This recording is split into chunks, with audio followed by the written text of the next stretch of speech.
Harper Audio presents The Hating Game by Sally Thorne. Performed by Katie Shore.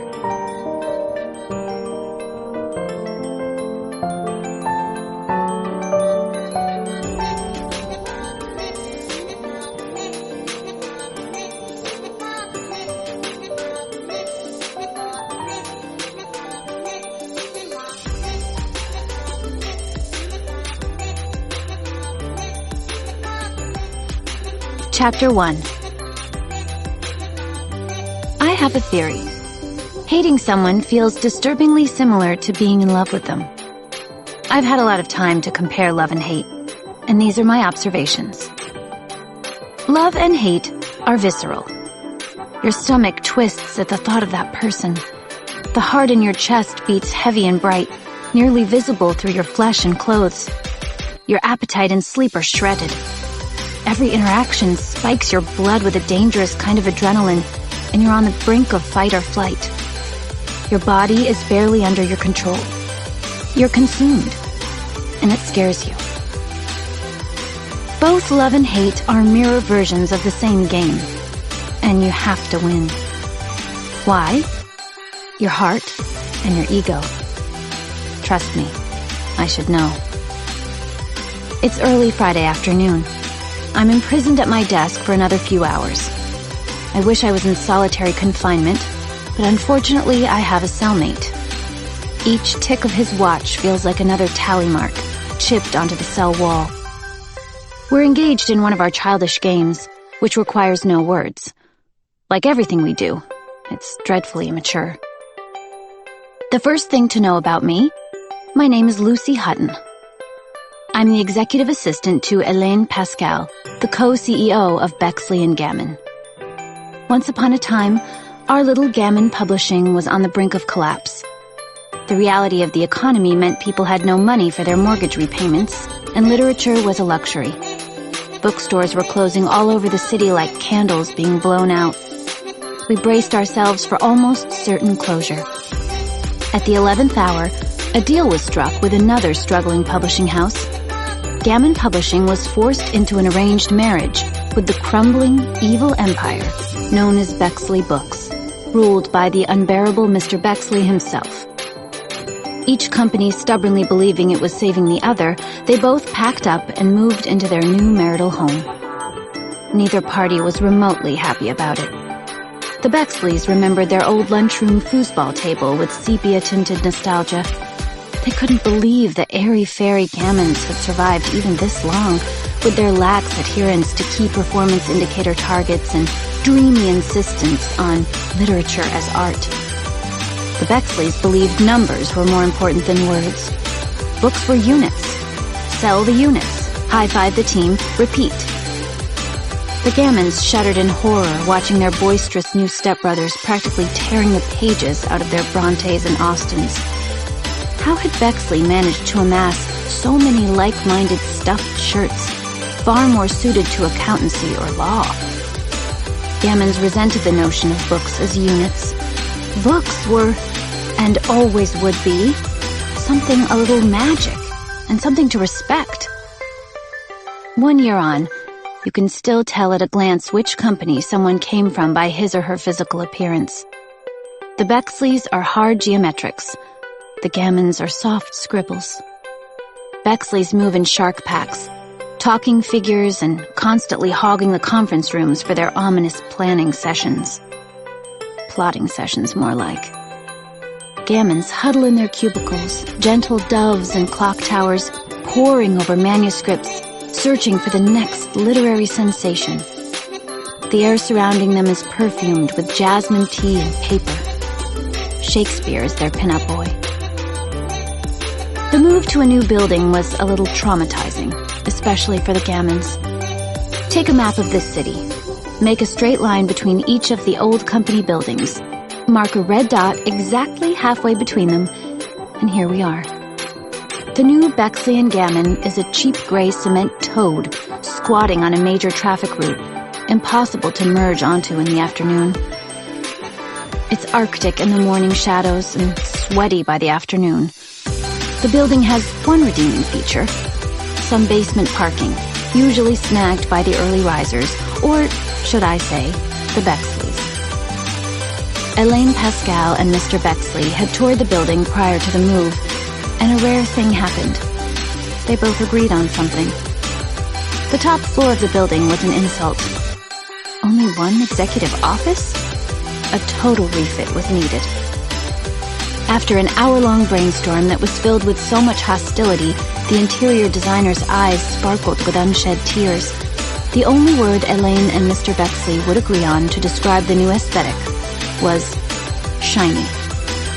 It was their last agreement ever. The refit definitely fulfilled the design brief. The 10th floor is now a cube of glass, chrome, and black tile. You could pluck your eyebrows using any surface as a mirror. Walls, floors, ceiling. Even our desks are made from huge sheets of glass. I'm focused on the great big reflection opposite me. I raise my hand and look at my nails. My reflection follows. I stroke through my hair and straighten my collar. I've been in a trance. I'd almost forgotten I'm still playing this game with Joshua. I'm sitting here with a cellmate because every power-crazed war general has a second in command to do the dirty work. Sharing an assistant was never an option because it would have required a concession from one of the CEOs. We were each plugged in outside the 2 new office doors and left to fend for ourselves. It was like being pushed into the Colosseum's arena, only to find I wasn't alone. I raise my right hand again now. My reflection follows smoothly. I rest my chin on my palm and sigh deeply, and it resonates and echoes. I raise my left eyebrow because I know he can't, and as predicted, his forehead pinches uselessly. I've won the game. The thrill does not translate into an expression on my face. I remain as placid and expressionless as a doll. We sit here with our chins on our hands and stare into each other's eyes. I'm never alone in here. Sitting opposite me is the executive assistant to Mr. Bexley, his henchman and manservant. The second thing, the most essential thing anyone needs to know about me, is this. I hate Joshua Templeman. He's currently copying every move I make. It's the mirror game. To the casual observer, it wouldn't be immediately obvious. He's as subtle as a shadow, but not to me. Each movement of mine is replicated on his side of the office, on a slight time delay. I lift my chin from my palm and swivel to my desk, and smoothly, he does the same. I'm 28 years old, and it seems I've fallen through the cracks of heaven and hell and into purgatory. A kindergarten classroom. An asylum. I type my password. I hate Joshua forever. My previous passwords have all been variations on how much I hate Joshua. Forever. His password is almost certainly I hate Lucinda forever. My phone rings. Julie Atkins from Copyrights and Permissions, another thorn in my side. I feel like unplugging my phone and throwing it into an incinerator. Hello, how are you? I always put an extra little bit of warmth into my voice on the phone. Across the room, Joshua's eyes roll as he begins punishing his keyboard. I have a favor to ask Lucy. I can almost mouth the next words as she speaks them. I need an extension on the monthly report. I think I'm getting a migraine. I can't look at the screen any longer. She's one of those horrific people who pronounces it migraine. Of course, I understand. When can you get it done? You're the best. It'd be in by Monday afternoon. I need to come in late. If I say yes, I'll have to stay late Monday night to have the report done for Tuesday's 9 a.m. executive meeting. Already next week sucks. Okay. My stomach feels tight. As soon as you can, please. Oh, and Brian can't get his in today either. You're so nice. I appreciate how kind you're being. We were all saying you're the best person to deal with up there in exec. Some people up there are total nightmares. Her sugary words help ease the resentment a little. No problem. Talk to you Monday. I hang up and don't even need to look at Joshua. I know he's shaking his head. After a few minutes, I glance at him, and he is staring at me. Imagine it's 2 minutes before the biggest interview of your life, and you look down at your white shirt. Your peacock blue fountain pen has leaked through your pocket. Your head explodes with an obscenity, and your stomach is a spike of panic over the simmering nerves. You're an idiot, and everything's ruined. That's the exact color of Joshua's eyes when he looks at me. I wish I could say he's ugly. He should be a short, fat troll with a cleft palate and watery eyes, a limping hunchback, warts and zits, yellow cheese teeth and onion sweat. But he's not. He's pretty much the opposite. More proof there's no justice in this world. My inbox pings. I flick my eyes abruptly away from Joshua's non-ugliness and notice Elaine has sent through a request for budget forecasting figures. I open up last month's report for reference and begin. I doubt this month's outlook is going to be much of an improvement. The publishing industry is sliding further downhill.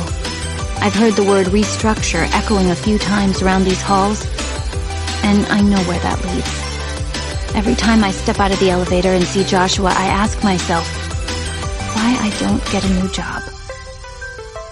I've been fascinated by publishing houses since a pivotal field trip when I was 11. I was already a passionate devourer of books. My life revolved around the weekly trip to the town library. I'd borrow the maximum number of titles allowed, and I could identify individual librarians by the sound their shoes made as they moved up each aisle. Until that field trip, I was hell-bent on being a librarian myself. I'd even implemented a cataloging system for my own personal collection. I was such a little book nerd. Before our trip to the publishing house, I'd never thought much about how a book came to actually exist. It was a revelation. You could be paid to find authors, read books, and ultimately create them? Brand new covers and perfect pages with no dog ears or pencil annotations? My mind was blown. I loved new books. They were my favorite to borrow. I told my parents when I got home, I'm going to work at a publisher when I grow up.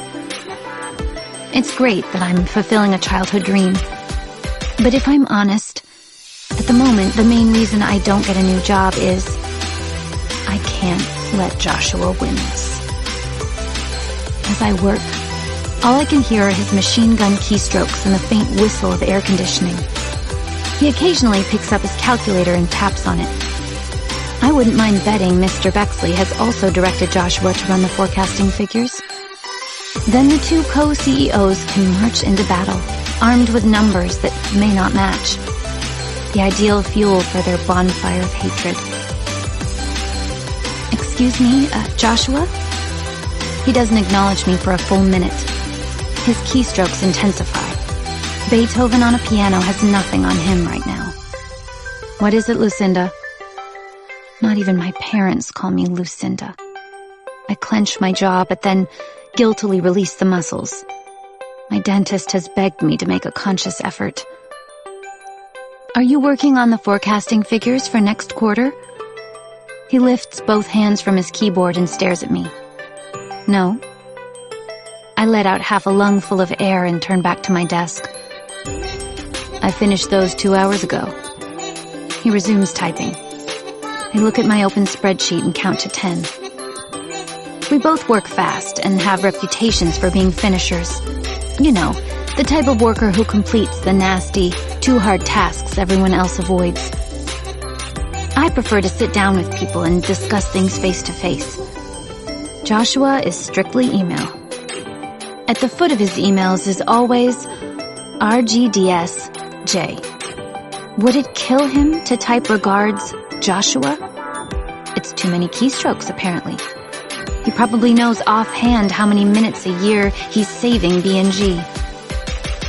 We're evenly matched, but we are completely at odds. I try my hardest to look corporate, but everything I own is slightly wrong for B&G. I'm a gamin to the bone.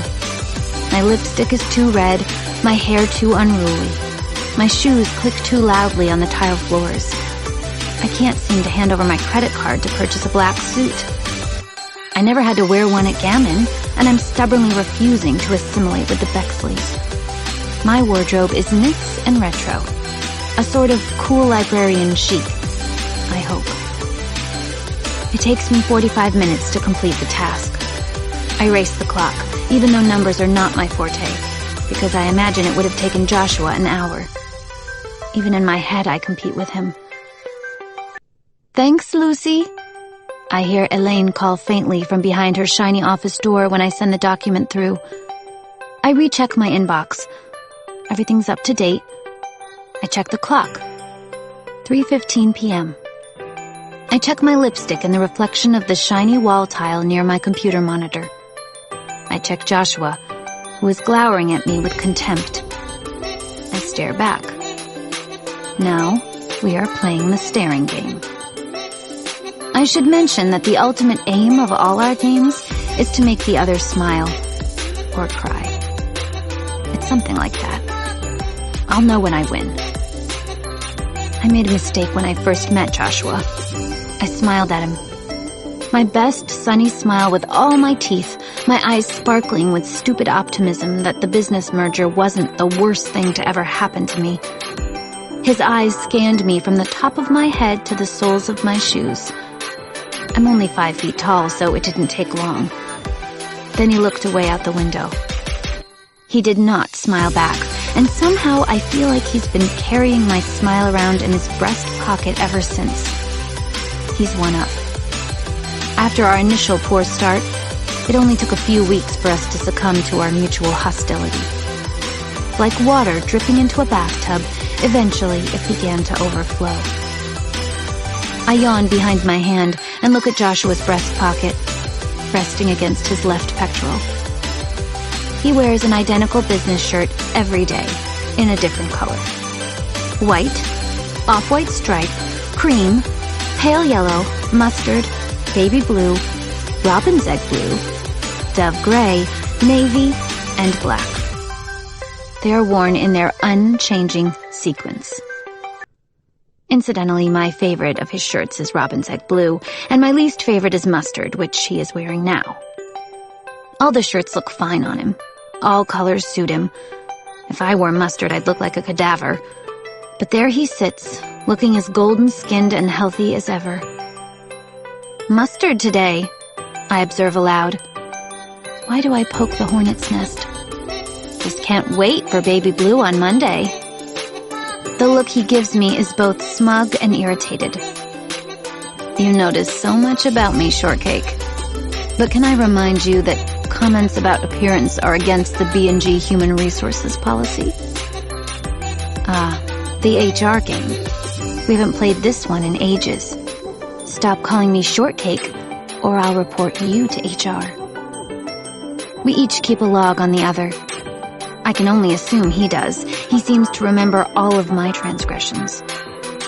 Mine is a password-protected document hidden on my personal drive, and it journals all the shit that has ever gone down between Joshua Templeman and me. We have each complained to HR 4 times over this past year. He's received a verbal and written warning about the nickname he has for me. I've received 2 warnings. One for verbal abuse and for a juvenile prank that got out of hand. I'm not proud. He cannot seem to formulate a reply, and we resume staring at each other. I look forward to Joshua's shirts getting darker. It's navy today, which leads to black. Gorgeous payday black. My finances are something like this. I'm about to walk 25 minutes from B&G to pick up my car from Jerry, the mechanic, and melt my credit card to within 1 inch of its maximum limit. Payday comes tomorrow, and I will pay the credit card balance. My car will ooze more oily dark stuff all weekend, which I will notice by the time Joshua's shirts are the white of a unicorn's flank. I call Jerry. I return the car and subsist on a shoestring budget. The shirts get darker. I've got to do something about that car. Joshua is currently leaning on Mr. Bexley's doorframe. His body fills most of the doorway. I can see this because I'm spying via the reflection on the wall near my monitor. I hear a husky, soft laugh, nothing like Mr. Bexley's donkey bray. I rub my palms down my forearms to flatten the tiny hairs. I will not turn my head to try to see properly. He'll catch me. He always does. Then I'll get a frown. The clock is grinding slowly toward 5 p.m., and I can see thunderclouds through the dusty windows. Elaine left an hour ago.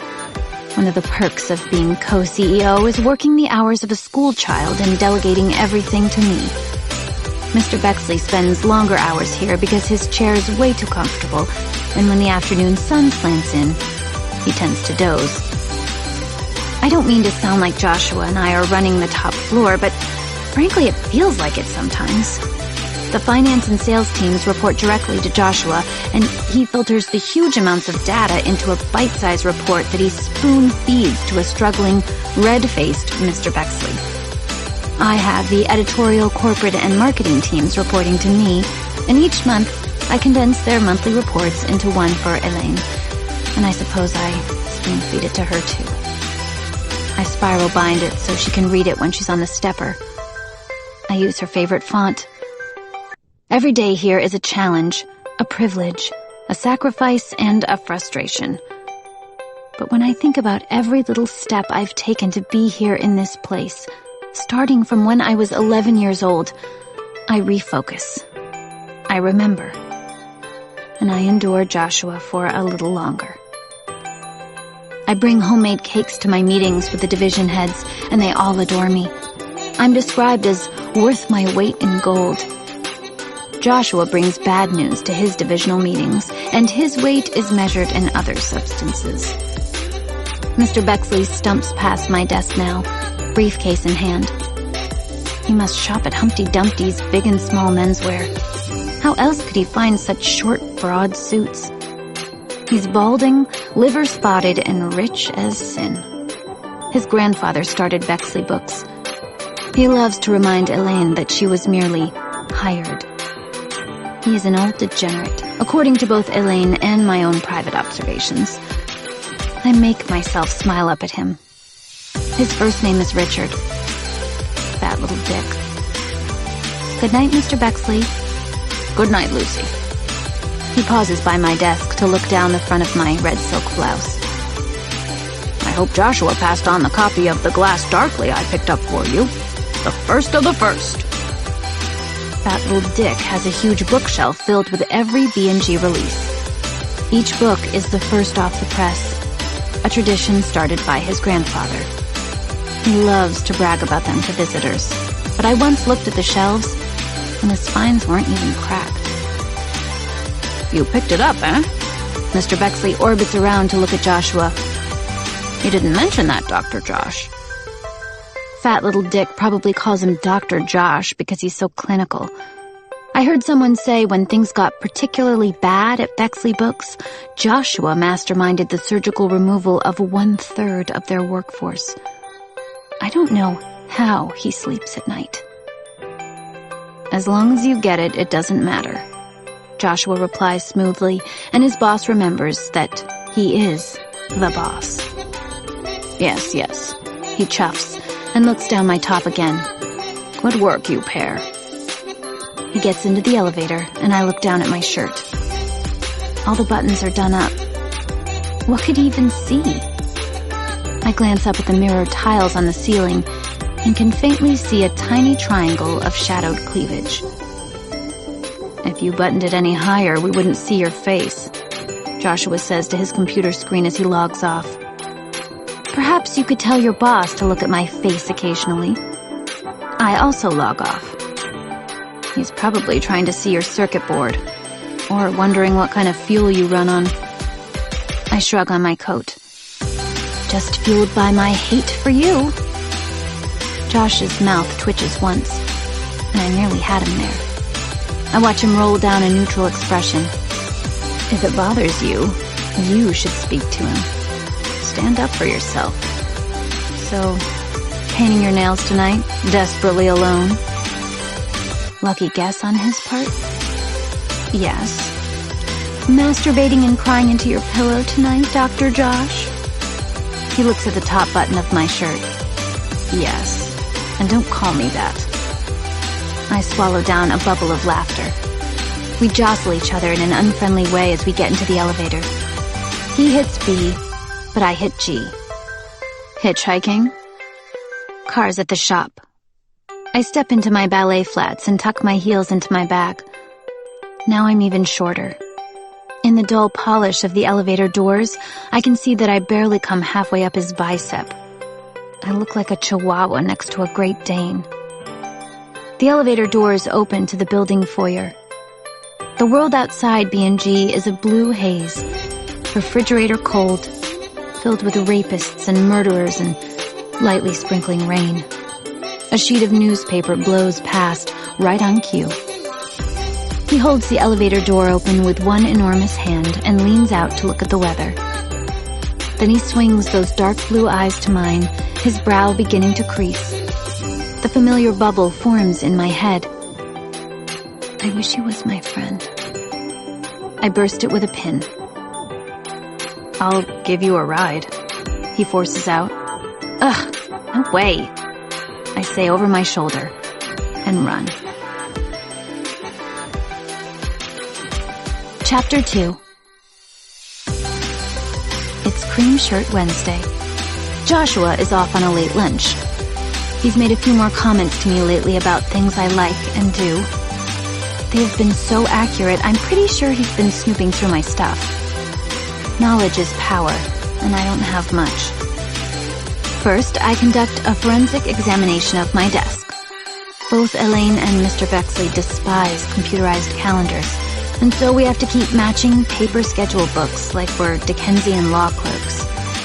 In mine, there's only Elaine's appointments. I obsessively lock my computer, even if I go to the printer. My unlocked computer in the vicinity of Joshua? I may as well hand him the nuclear codes now.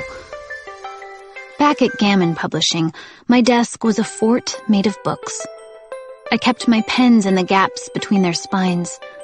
When I was unpacking in the new office, I saw how sterile Joshua kept his desk and felt incredibly childish. I took my word of the day calendar and Smurf figurines home again. Before the merger, I had a best friend at work. Val Stone and I would sit on the worn-out leather couches in the break room and play our favorite game, systematically defacing photographs of beautiful people in magazines. I'd add a mustache onto Naomi Campbell. Val would then ink out a missing tooth. Soon it was an onslaught of scars and eye patches and bloodshot eyes and devil horns, until the picture was so ruined, we'd get bored and start another. Val was one of the staff who was cut, and she was furious I didn't give her some kind of warning. Not that I would have been allowed to, even if I had known. She didn't believe me. I turn slowly, and my reflection spins off 20 different surfaces. I see myself in every size, from music box to silver screen. My cherry red skirt flips out, and I pirouette once again, just for the hell of it, trying to shake away the sick, troubled feeling I get whenever I think of Val.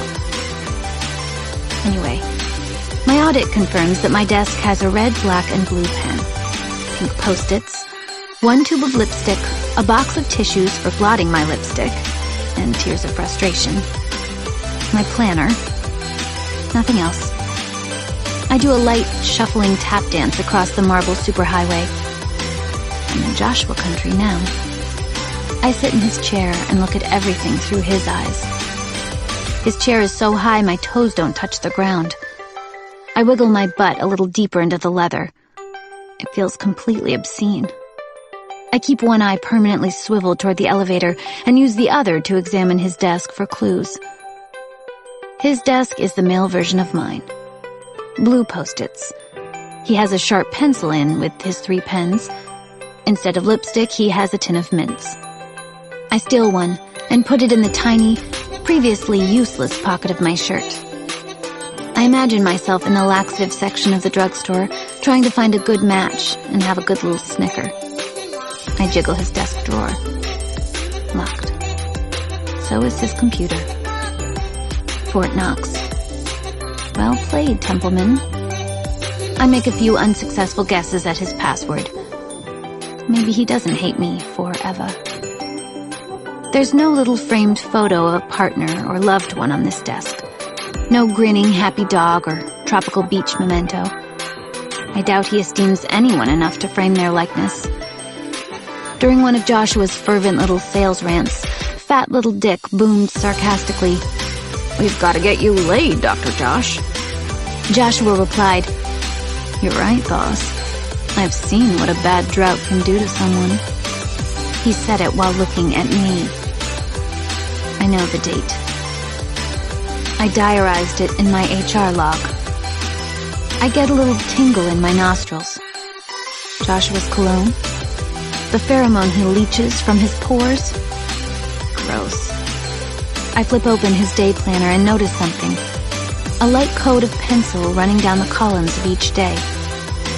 Feeling incredibly James Bondish, I raise my phone and manage to take one single frame. I hear the cables in the elevator shaft and leap to my feet. I vault to the other side of his desk and manage to slam the planner shut before the doors spring open and he appears.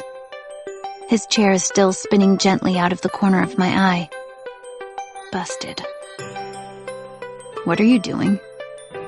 My phone is now safely down the waistband of my underwear. Note to self. Disinfect phone. Nothing. There's a tremor in my voice, convicting me instantly. I was trying to see if it's going to rain this afternoon. I bumped your chair. Sorry. He advances like a floating Dracula. The menace is ruined by the sporting goods store bag loudly crinkling against his leg. A shoebox is in it, judging from the shape. Imagine the wretched sales assistant who had to help Joshua choose shoes. "I require shoes to ensure I can effectively run down the targets I am paid to assassinate in my spare time. I require the best value for my money. I am size 11. He looks at his desk, his computer's innocuous login screen, his closed planner. I force my breath out in a controlled hiss. Joshua drops his bag on the floor. He steps so close his leather shoe touches the tip of my little patent heels. "Now why don't you tell me what you were actually doing near my desk?" We have never done the staring game this close.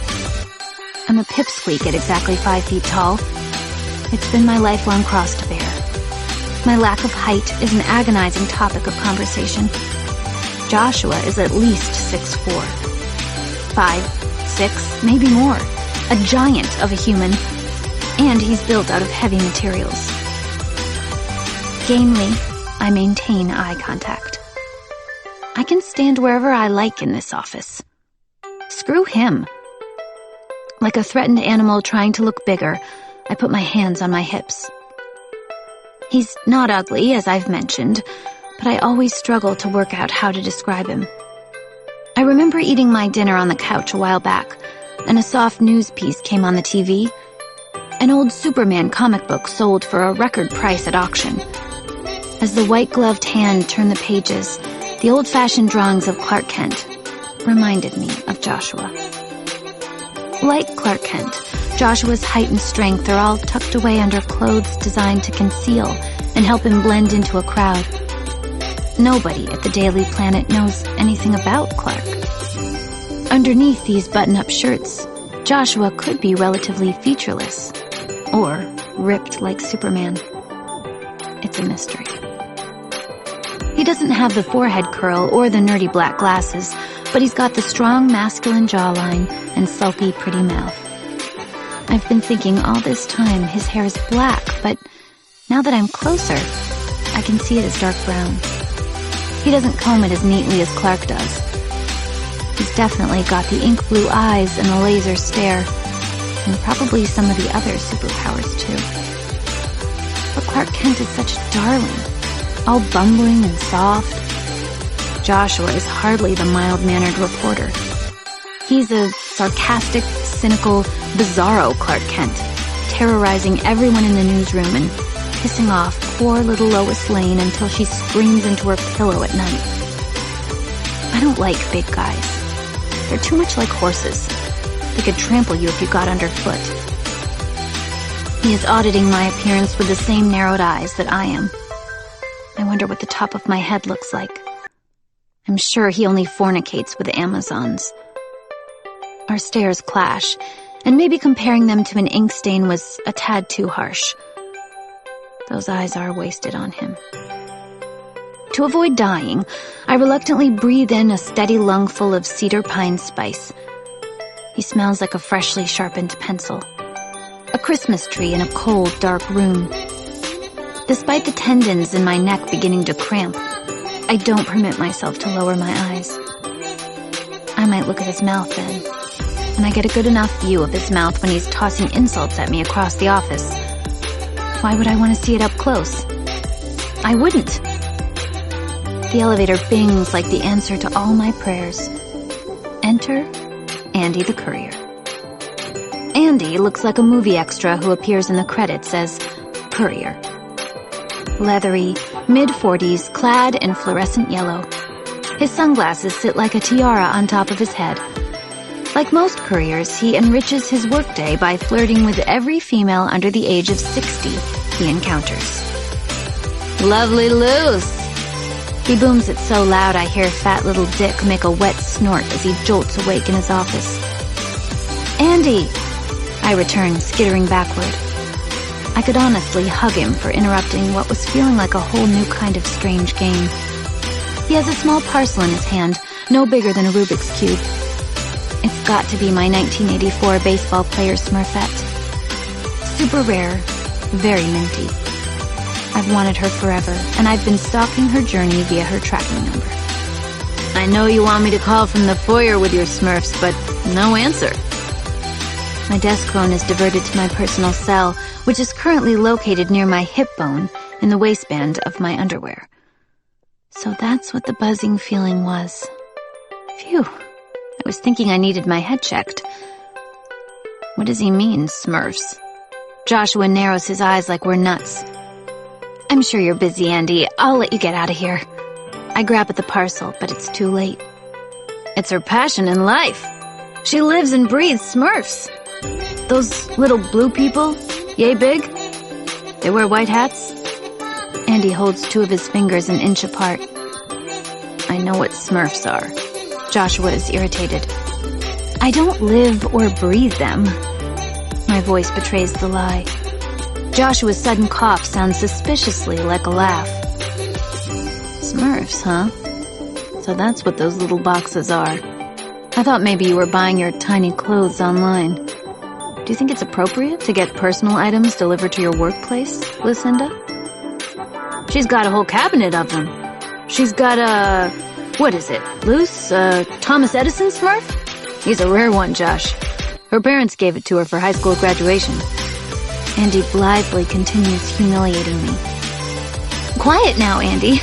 How are you? How's your day going? I sign for the package on his handheld device with a sweaty hand. Him and his big mouth. Your parents bought you a Smurf for graduation? Joshua lounges in his chair and watches me with cynical interest. I hope my body didn't warm the leather. Yeah. I'm sure you got a car or something. I'm mortified. I'm fine, sweetheart, Andy tells me, taking the little gizmo back from me and hitting several buttons and putting it in his pocket. Now that the business component of our interaction is completed, he pulls his mouth into a beguiling grin. All the better for seeing you. I tell you, Josh, my friend, if I sat opposite this gorgeous little creature, I wouldn't get any work done.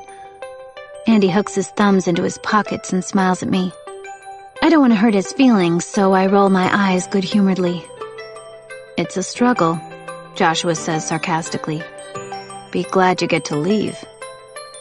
You must have a heart of stone. He sure does. If I can knock him out and get him into a crate, can you have him delivered somewhere remote? I lean on my desk and look at my tiny parcel. International shipping rates have increased, Andy warns. Joshua shakes his head, bored with the conversation, and begins to log on. I've got some savings. I think Joshua would love an adventure vacation in Zimbabwe. You've got an evil streak, haven't you? Andy's pocket makes a beep, and he begins to rummage and walk to the elevator. Well, lovely Luce, it's been a pleasure as always. I will see you soon, no doubt after your next online auction. Bye. When he disappears into the elevator, I turn back to my desk. My face automatically faded to neutral. Absolutely pathetic. I make a Jeopardy buzzer sound. Who is Joshua Templeman? Lucinda flirting with couriers. Pathetic. Joshua is hammering away on his keyboard. He certainly is an impressive touch typist. I stroll past his desk and am gratified by his frustrated backspacing. I'm nice to him. You? Nice? I'm surprised by how hurt I feel. I'm lovely. Ask anyone. Okay. Josh, is she lovely? He asks himself aloud. Let me think. He picks up his tin of mints, opens the lid, checks them, closes it, and looks at me. I open my mouth and lift my tongue like a mental patient at the medication window. She's got a few lovely things about her, I suppose. I raise a finger and enunciate the words crisply. Human resources.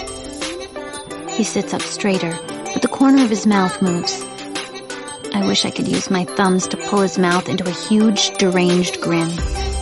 As the police drag me out in handcuffs, I'll be screeching, "Smile, goddamn you!" We need to get even, 'cause it's not fair. He's gotten one of my smiles and seen me smile at countless other people. I have never seen him smile, nor have I seen his face look anything but blank, bored, surly, suspicious, watchful, resentful. Occasionally, he has another look on his face after we've been arguing. His serial killer expression. I walk down the center line of the tile again and feel his head swivel. Not that I care what you think, but I'm well-liked here. Everyone's excited about my book club, which you've made pretty clear you think is lame, but it will be team building and pretty relevant, given where we work. You're a captain of industry. I take the library donations out, I plan the Christmas party, I let the interns follow me around. I'm ticking them off on my fingers. You're not doing much to convince me you don't care what I think.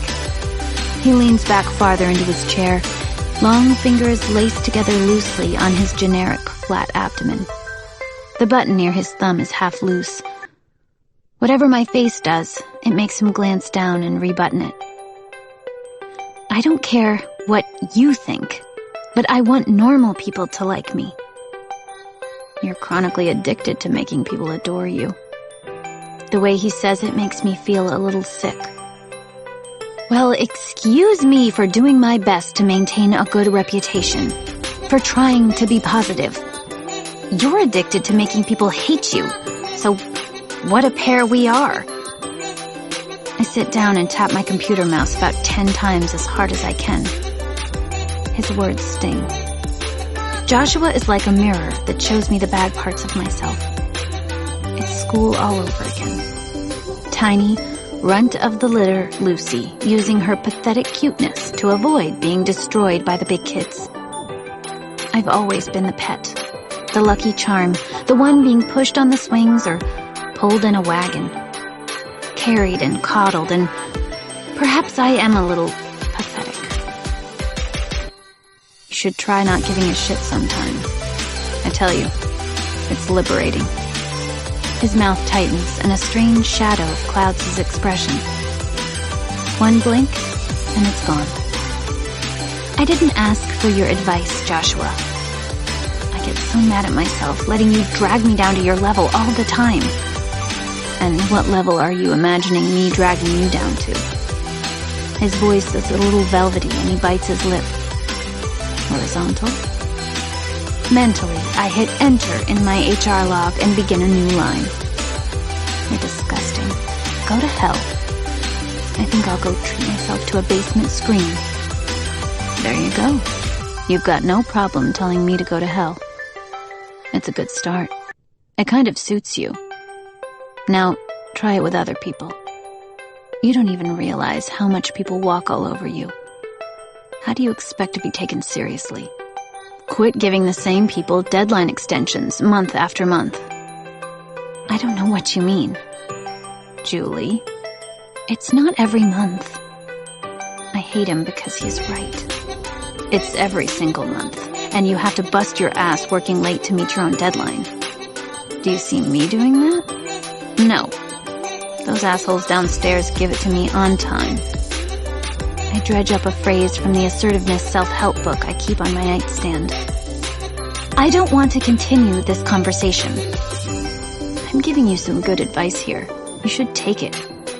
Stop picking up Elaine's dry cleaning. It's not your job. I am now ending this conversation. I stand up. Maybe I'll go and play in the afternoon traffic to let off steam. And the courier. Just leave him alone. The sad old guy thinks you're flirting with him. That's what people say about you. The unfortunate retort falls out of my mouth. I try to rewind time. It doesn't work. Is that what you think you and I do? Flirt? He reclines back in his chair in a way I can never manage to do. The back of my chair doesn't budge when I try to recline. I only succeed in rolling backward and bumping into the wall. Shortcake, if we were flirting, you'd know about it. Our eyes catch, and I feel a weird drop inside. This conversation is running off the rails. Because I'd be traumatized?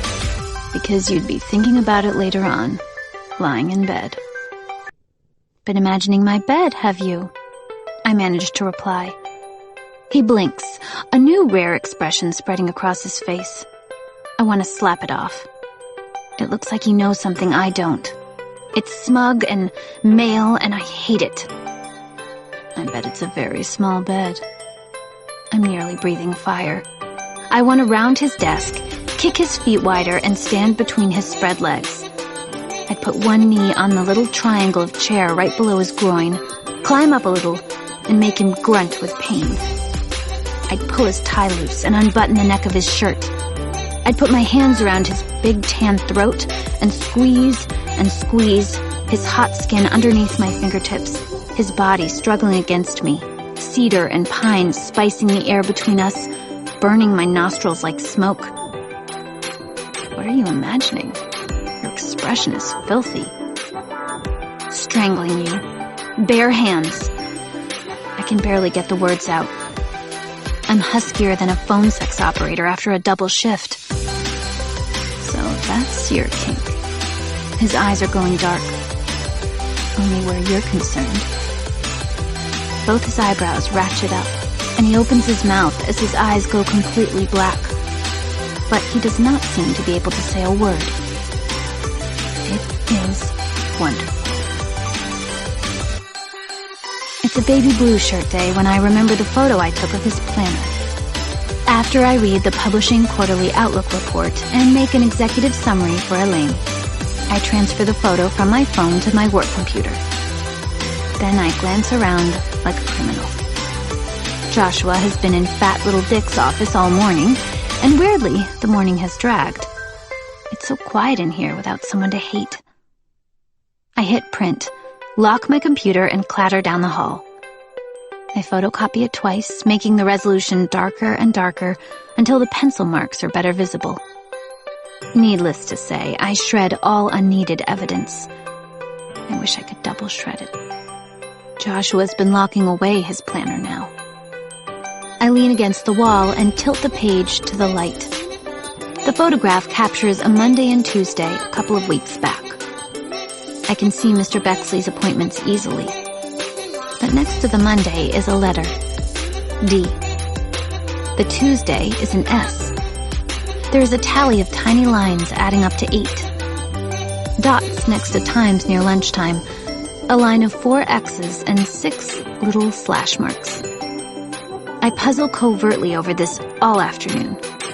I'm tempted to go to security and ask Scott for the security tapes for this time period, but Elaine might find out. It'd definitely be a waste of company resources, too, over and above my illicit photocopying and general slacking. The answer doesn't come for some time.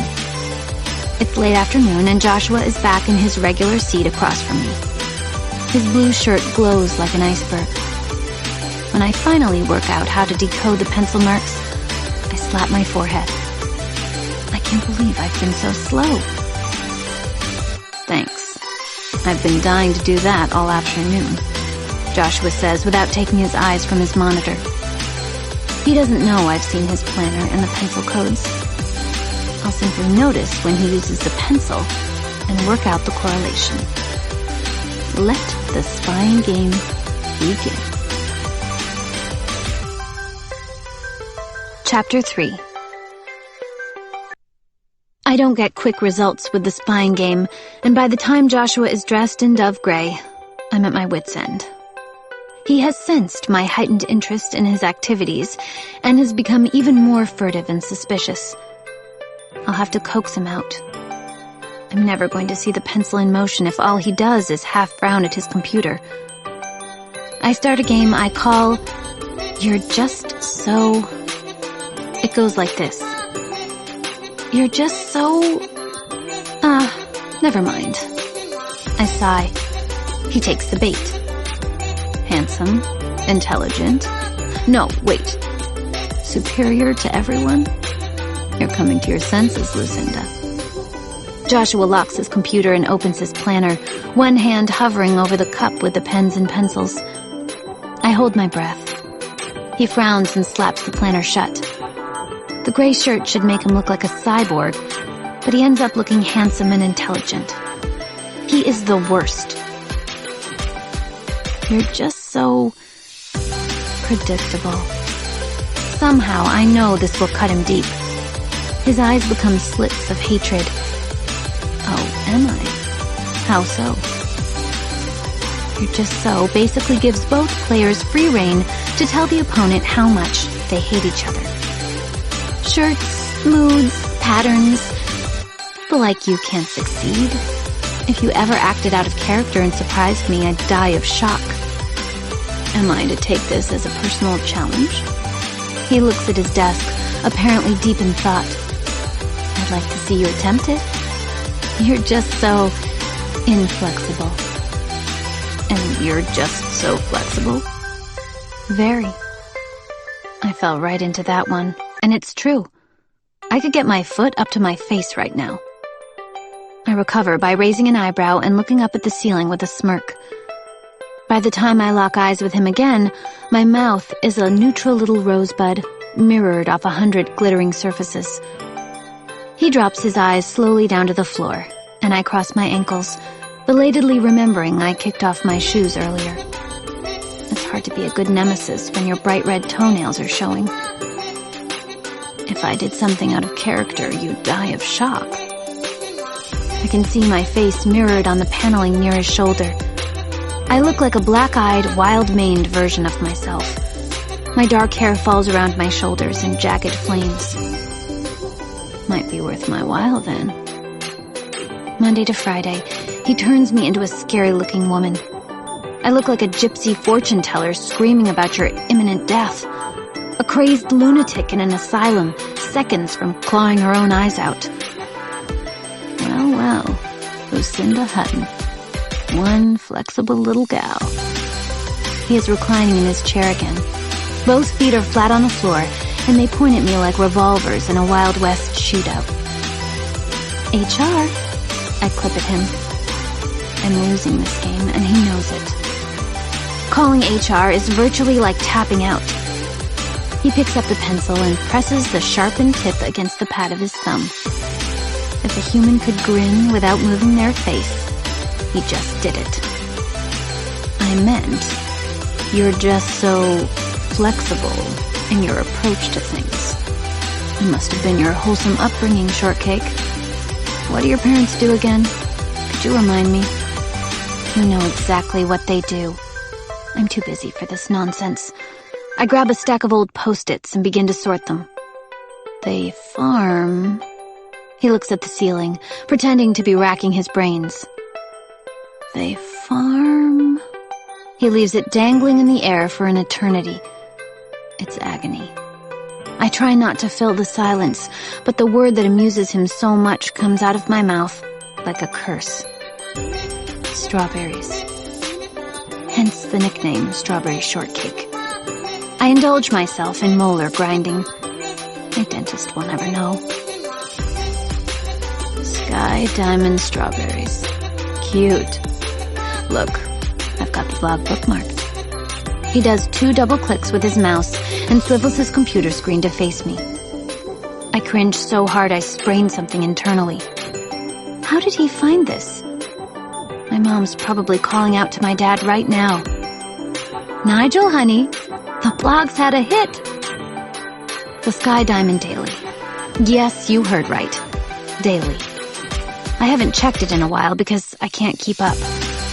Mom was a journalist with the local newspaper when she met Dad, but she quit to have me, and then they opened the farm. When you know her backstory, the daily entries make a sad kind of sense. I squint at Joshua's screen. Today's feature story is about irrigation. Our farm supplies 3 local farmers markets, as well as a grocery chain. There's a field for tourists to pick their own, and Mom sells jars of preserves. In hot weather, she makes homemade ice cream. Sky Diamond was certified organic 2 years ago, which was a pretty big deal for them. Business ebbs and flows, dependent on the weather. When I go home, I still have to take my turn at the front gate, explaining to visitors the flavor differences between Erlaglow and Diamante strawberries, Camino Reals and Everbearers. They all sound like the names of cool old cars. Not many people look at my name badge and make the connection with the farm's name. The Beatles fans who do are deeply, smugly pleased with themselves. I bet you can guess what I eat when I'm homesick. No. You didn't. How did you... And you know, there's the nicest family picture somewhere here. He clicks again, barely needing to glance at the screen. His eyes light with evil amusement as he watches me. How nice. It's your parents, right? Who's this adorable little girl with black hair? Is it your little cousin? No. It's a pretty old picture. He makes the picture fill his entire screen. I'm turning redder than a flippin' strawberry. It's me, of course. It's a photo I don't think I've ever seen. The blurred tree line in the background orients me instantly. I turned 8 when my parents put those new rows into the West Quarter block. Business was picking up then, which accounts for the pride in my parents' smiles. I'm not ashamed of my parents, but it never ceases to amuse those who were raised in the city. Most white-collar jackasses like Joshua find it so quaint and cute. They imagine my family as simple folk, hillbillies on the side of a hill covered in rambling vines. For people like Joshua, strawberries come from the store pre-packaged in plastic boxes. In this picture, I'm sprawled at my parents' feet like a foal. I'm wearing stained, dirty short overalls, and my crinkly dark hair is a scribble. I have my patchwork library satchel looped around my body, no doubt crammed with the Babysitter's Club and old-fashioned horse stories. One of my hands is in a plant, the other filled with berries. I'm flushed from sun and possibly a vitamin C overdose. Maybe it's why I'm so small. It stunted my growth. You know, she looks a lot like you. Maybe I should send the link in an all-staff email to B&G, asking them who they think this wild little girl could be. He is visibly trembling with the need to laugh. I will kill you. I do look completely wild in this photo. My eyes are lighter than the sky as I squint against the sun and do my best big smile. The same smile I've been doing all my life. I begin to feel a pressure in my throat, a burning in my sinuses. I stare at my parents. They're both so young. My dad's back is straight in this photo, but each time I go home, he's a little more stooped over. I flick my eyes to Joshua, and he doesn't look like he wants to laugh anymore. My eyes prick with tears before I stop to think of where I am and whom I'm sitting opposite. He turns his computer screen back slowly, taking his time closing the browser. A typical male, awkward at the sight of female tears. I swivel and look up at the ceiling, trying to make them drain back down to where they came from. But we were talking about me.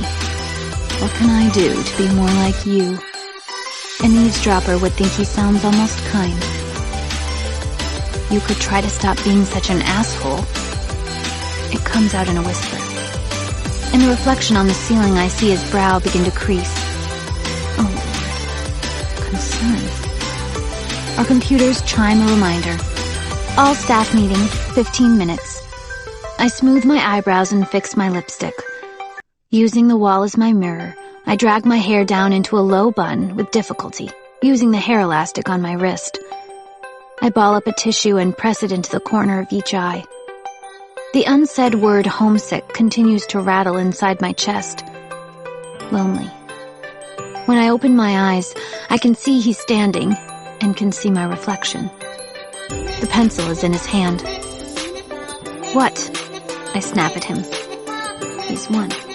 He's made me cry. I stand up and grab a folder. He grabs a folder too, and we're seamlessly into the mirror game. We each knock lightly twice on our respective boss's door. Come in. We are simultaneously beckoned. Elaine is frowning at her computer. She's more a typewriter kind of woman. She used one sometimes before we moved here, and I loved hearing the rhythmic clacking of keys from her office. Now it's in one of her cabinets. She was afraid of fat little Dick mocking her. Hi. We've got an all-staff in 15, remember? Down in the main boardroom. She sighs heavily and raises her silver screen eyes to me. They're big, dark, expressive, and sparsely lashed under fine eyebrows. I can detect no trace of makeup on her face, bar a rose lipstick. She moved here with her parents from France when she was 16, and even though she's now in her early 50s, she still has the remnants of a growly purr in her voice. Elaine doesn't notice that she is elegant, which makes her even more so. She wears her hair in a short, neat cut. Her short nails are always painted cream pink. She buys all of her clothes in Paris before visiting her elderly parents in Saint-Étienne. The plain wool sweater she's wearing now probably cost more than 3 full carts of groceries. In case it's not painfully clear, I idolize her. She's the reason I stopped wearing so much eye makeup. I want to be her when I grow up. Her favorite word is darling. Darling Lucy, she says now, holding out her hand. I put the folder into it. Are you all right? Allergies. My eyes are itchy. That's not good. She scans the agenda. For bigger meetings, we do a bit more preparation, but the all-staffs are pretty straightforward since the division heads are doing most of the talking. The CEOs are there mainly to show involvement. Alan turned 50? I ordered a cake. We'll bring it out at the end. Good for morale. Elaine replies absently. She opens her mouth, then hesitates. I watch her try to choose her words. Bexley and I are making an announcement at this meeting. It's very significant for you. We'll talk about it straight after the meeting. My stomach twists. I'm fired for sure. No, it's good news, darling. The all-staff meeting goes according to plan. I don't sit next to Elaine during these meetings, but instead prefer to sit with the others, mingling in. It's my way of reminding them I'm part of the team, but I still feel their reserve with me. Do they honestly imagine me snitching to Elaine about their shitty days? Joshua sits beside fat little Dick at the head of the table. Both are disliked and seem to sit together inside a bubble of invisibility. Alan is pink and pleased when I bring out the cake. He's a crusty old Bexley from somewhere in the bowels of the finance section, which makes me feel even better about making the effort for him. I've passed a pretty, frosting-covered peace offering over the fence between the two camps. It's how we Gamins roll. In Bexleyville, they probably mark birthdays with a new calculator battery. The room is crowded with latecomers leaning against the walls and perched on the low windowsill. The buzzing chatter is overwhelming compared to the silence of the 10th floor. Joshua hasn't touched the wedges of cake that sit within arm's reach. He's not a snacker or even an eater. I fill our cavernous office with the rhythmic sounds of my carrot crunching and apple biting. Ziplocs of popcorn and little pots of yogurt disappear into my bottomless pit. I demolish tiny crunchy smorgasbords every day, and in contrast, Joshua consumes peppermints. He's twice my size, for heaven's sake. He's not human. When I checked the cake, I groaned out loud. Of all the possible cake decorations the bakery could have used, you guessed it. A consummate mind reader, Joshua leans forward and takes a strawberry. He scrapes away the icing and looks at the little blob of ivory on his thumb. What will he do? Suck it? Wipe his thumb with a monogrammed handkerchief? He must sense my anticipation because his eyes cut to me. My face heats and I look away. I quickly ask Marjorie about her son's progress learning the trumpet. Slow. And Dean's knee surgery. Soon. They're flattered that I remember and reply with smiles. I guess it's true that I'm always observing, listening, and collecting trivia. But not for any nefarious purposes. It's mainly because I'm a lonely loser. I catch up with Keith regarding his granddaughter, growing, and Ellen's kitchen renovation, nightmarish. All the while, the following plays in the back of my head in a loop. Eat your heart out, Joshua Templeman. I'm lovely. Everyone likes me. I'm part of this team. You're all alone. Danny Fletcher from the cover design team signals to get my attention from across the boardroom table. I watched the documentary you recommended. I rack my brains and come up blank. Which? It was a couple of all staffs ago. We were talking about a documentary you'd watched about Da Vinci on the History Channel. I downloaded it. I make a lot of small talk in my role. It never occurred to me anyone was listening. There's an intricate sketch in the margin of his notepad, and I sneakily try to look at it. Did you enjoy it? Oh, yeah. He was pretty much the ultimate human being, wasn't he? No argument there. I'm such a failure. I haven't invented anything. Danny laughs, bright and loud. I look from his notepad to his face. This is probably the first time I've looked at him properly. I get a little kick of surprise in my stomach when I flip off the autopilot switch. Oh, he's cute. Anyway, did you know I'm finishing up here soon? No, why? The little flirt bubble inside my stomach bursts. Game over. A buddy and I are developing a new self-publishing platform. My last day is in a couple of weeks. This is my last all-staff. Well, that's a shame. Not for me. For B&G. My clarification is as subtle as a love-struck schoolgirl. Trust me not to notice a cute guy in my midst. He's been sitting right opposite me, for heaven's sake. Now he's leaving. Let's sigh. It's time I took a proper look at Danny Fletcher. Attractive, lean, and in shape, with soft blonde curls cropped close to his head. He's not tall, which suits me fine. He's a Bexley, but not of the typical variety. His shirt, while crisp like a birthday card, is rolled at the cuffs. His tie is subtly patterned with tiny scissors and clipboards. Nice tie. He looks down and grins. I do a lot of cutting and pasting. I look sideways at the design team, mainly Bexleys, who all dress like funeral directors. I understand his decision to leave B&G, the most boring design team on this planet. Next, I look at Danny's left hand. Every finger is bare, and he drums them lightly against the table. Well, if you ever want to collaborate on an invention, I'm available. His smile is mischievous.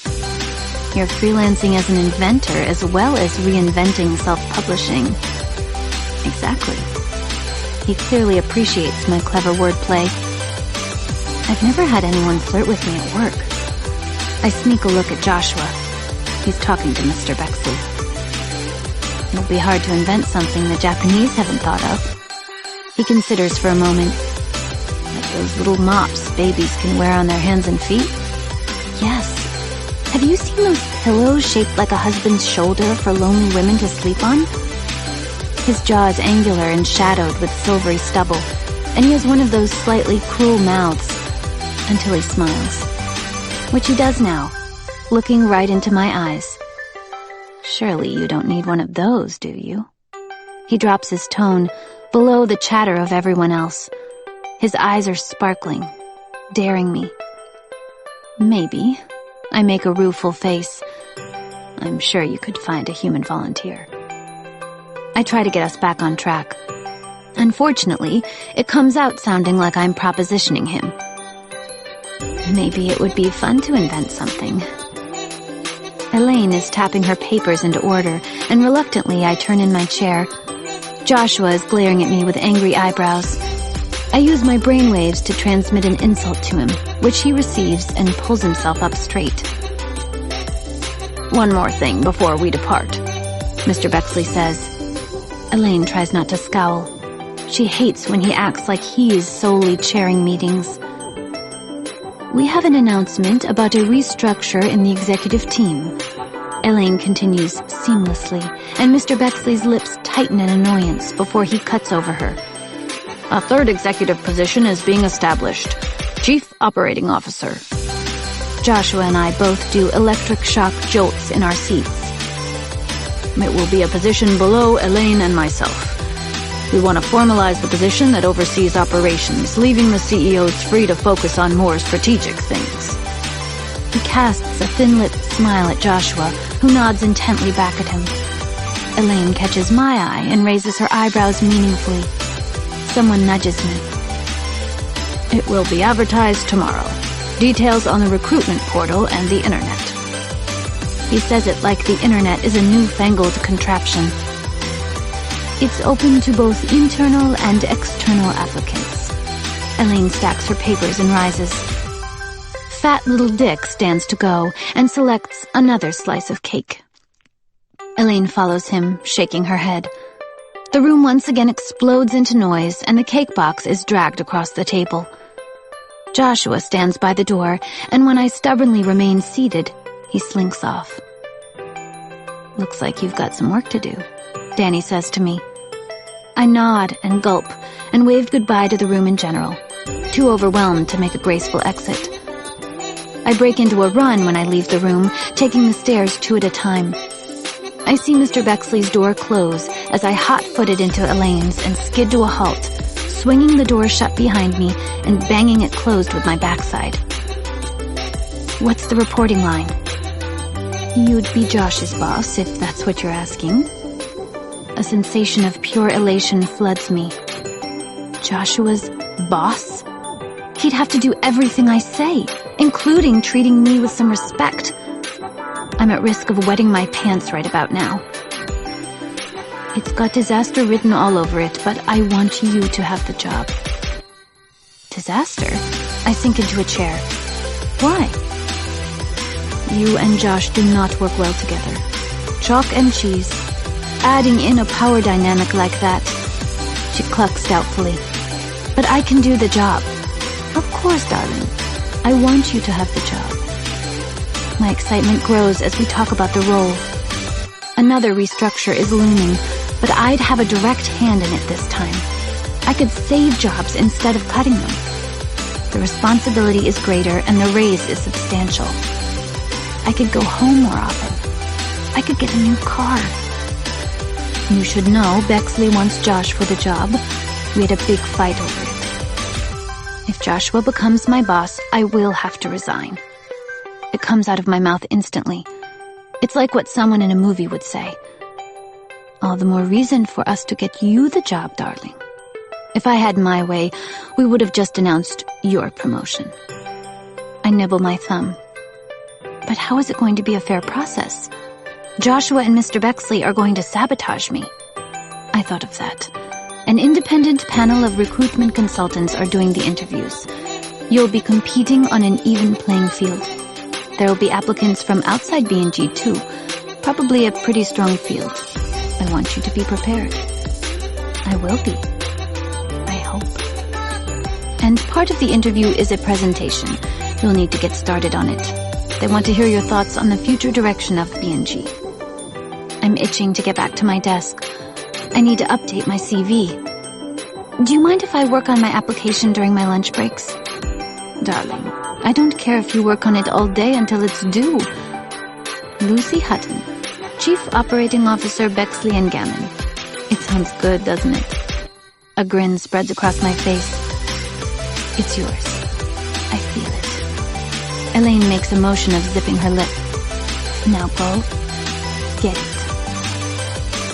I sit at my desk and unlock my computer to open my woefully outdated CV. I'm lit up inside by this new opportunity. Everything about today has changed. Well, almost everything. I notice a shape standing over me after I've been editing for several minutes. I breathe in. Spicy cedar.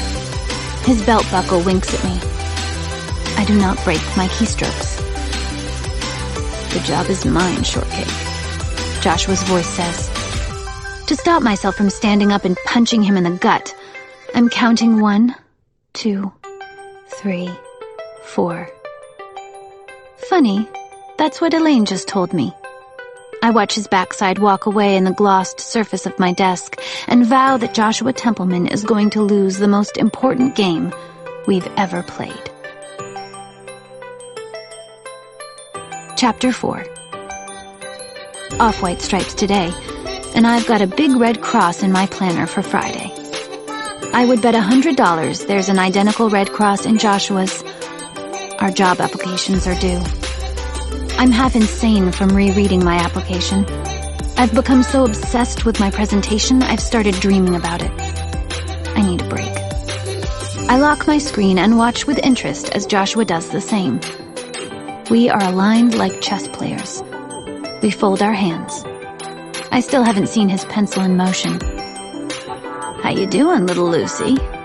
His bright tone and mild expression indicates we're playing a game we almost never play. It's a game called How You Doin', and it basically starts off like we don't hate each other. We act like normal colleagues who don't want to swirl their hands in each other's blood. It's disturbing. Great, thanks, Big Josh. How you doing? Super. Gonna go get coffee. Can I get you some tea? He has his heavy black mug in his hand. I hate his mug. I look down. My hand is already holding my red polka dot mug. He'd spit in anything he made me. Does he think I'm crazy? I think I'll join you. We march purposefully toward the kitchen with identical footfalls. Left, right, like prosecutors walking toward the camera in the opening credits of Law & Order. It requires me to almost double my stride. Colleagues break off conversations and look at us with speculative expressions. Joshua and I look at each other and bare our teeth. Time to act civil, like executives. Ah-ha-ha, we say to each other genially at some pretend joke. Ah-ha-ha. We sweep around a corner. Annabelle turns from the photocopier and almost drops her papers. What's happening? Joshua and I nod at her and continue striding, unified in our endless game of one-upmanship. My short striped dress flaps from the G-force. Mommy and Daddy love you very much, kids, Joshua says quietly so only I can hear him. To the casual onlooker, he is politely chatting. A few meerkat heads have popped up over cubicle walls. It seems we're the stuff of legend. Sometimes we get excited and argue, but don't be scared. Even when we're arguing, it's not your fault. It's just grown-up stuff, I softly explain to the apprehensive faces we pass. Sometimes Daddy sleeps on the couch, but it's okay. We still love you. In the kitchen, I am hanging my tea bag into my mug when the urge to laugh almost knocks me over like an ocean wave. I hold on to the edge of the counter and soundlessly shake. Joshua ignores me as he moves around preparing his coffee. I look up to see his hands opening the cupboard miles above my head, and I feel the heat of his body inches from my back. It's like sunshine. I'd forgotten that other people are warm. I can smell his skin. The urge to laugh fades. I haven't had any human contact since my hairdresser, Angela, gave me a head massage, probably 8 weeks ago. Now I'm imagining leaning back against him and letting my muscles go slack. What would he do if I fainted? He'd probably let me crumble onto the floor, then nudge me with his toe. Another freeze frame snaps through my brain. Joshua grabbing me, stopping me falling. His hands on my waist, fingertips digging in. You're so funny, I say when I realize I've been silent for a bit. So very funny. I swallow audibly. So are you. He goes to the fridge. Jeanette from HR materializes in the doorway like a dumpy, frazzled ghost. She's a nice lady, but she's also sick of our shit. What's going on? She has her hands on her hips. At least I think she does. She's shaped like a triangle underneath the jingling Tibetan poncho she must have bartered for on her last spirit quest. She's a gamin, Natch. Jeanette, making coffee. Can I tempt you? Joshua wags his mug at her, and she waves her hand irritably. She hates him deeply. She's my kind of lady. I got an emergency call. I'm here to referee. No need, Jeanette. Everything's fine. I dunk my tea bag gently, watching the water turn brick red. Joshua dumps a spoonful of sugar into my mug. Not quite sweet enough, are you? I make a fake laugh at the cabinet in front of me and wonder how he knows how I take my tea. How does he know anything about me? Jeanette is fish-eyed with suspicion. Joshua looks at her mildly. We're making hot beverages. What's new in the human resource field?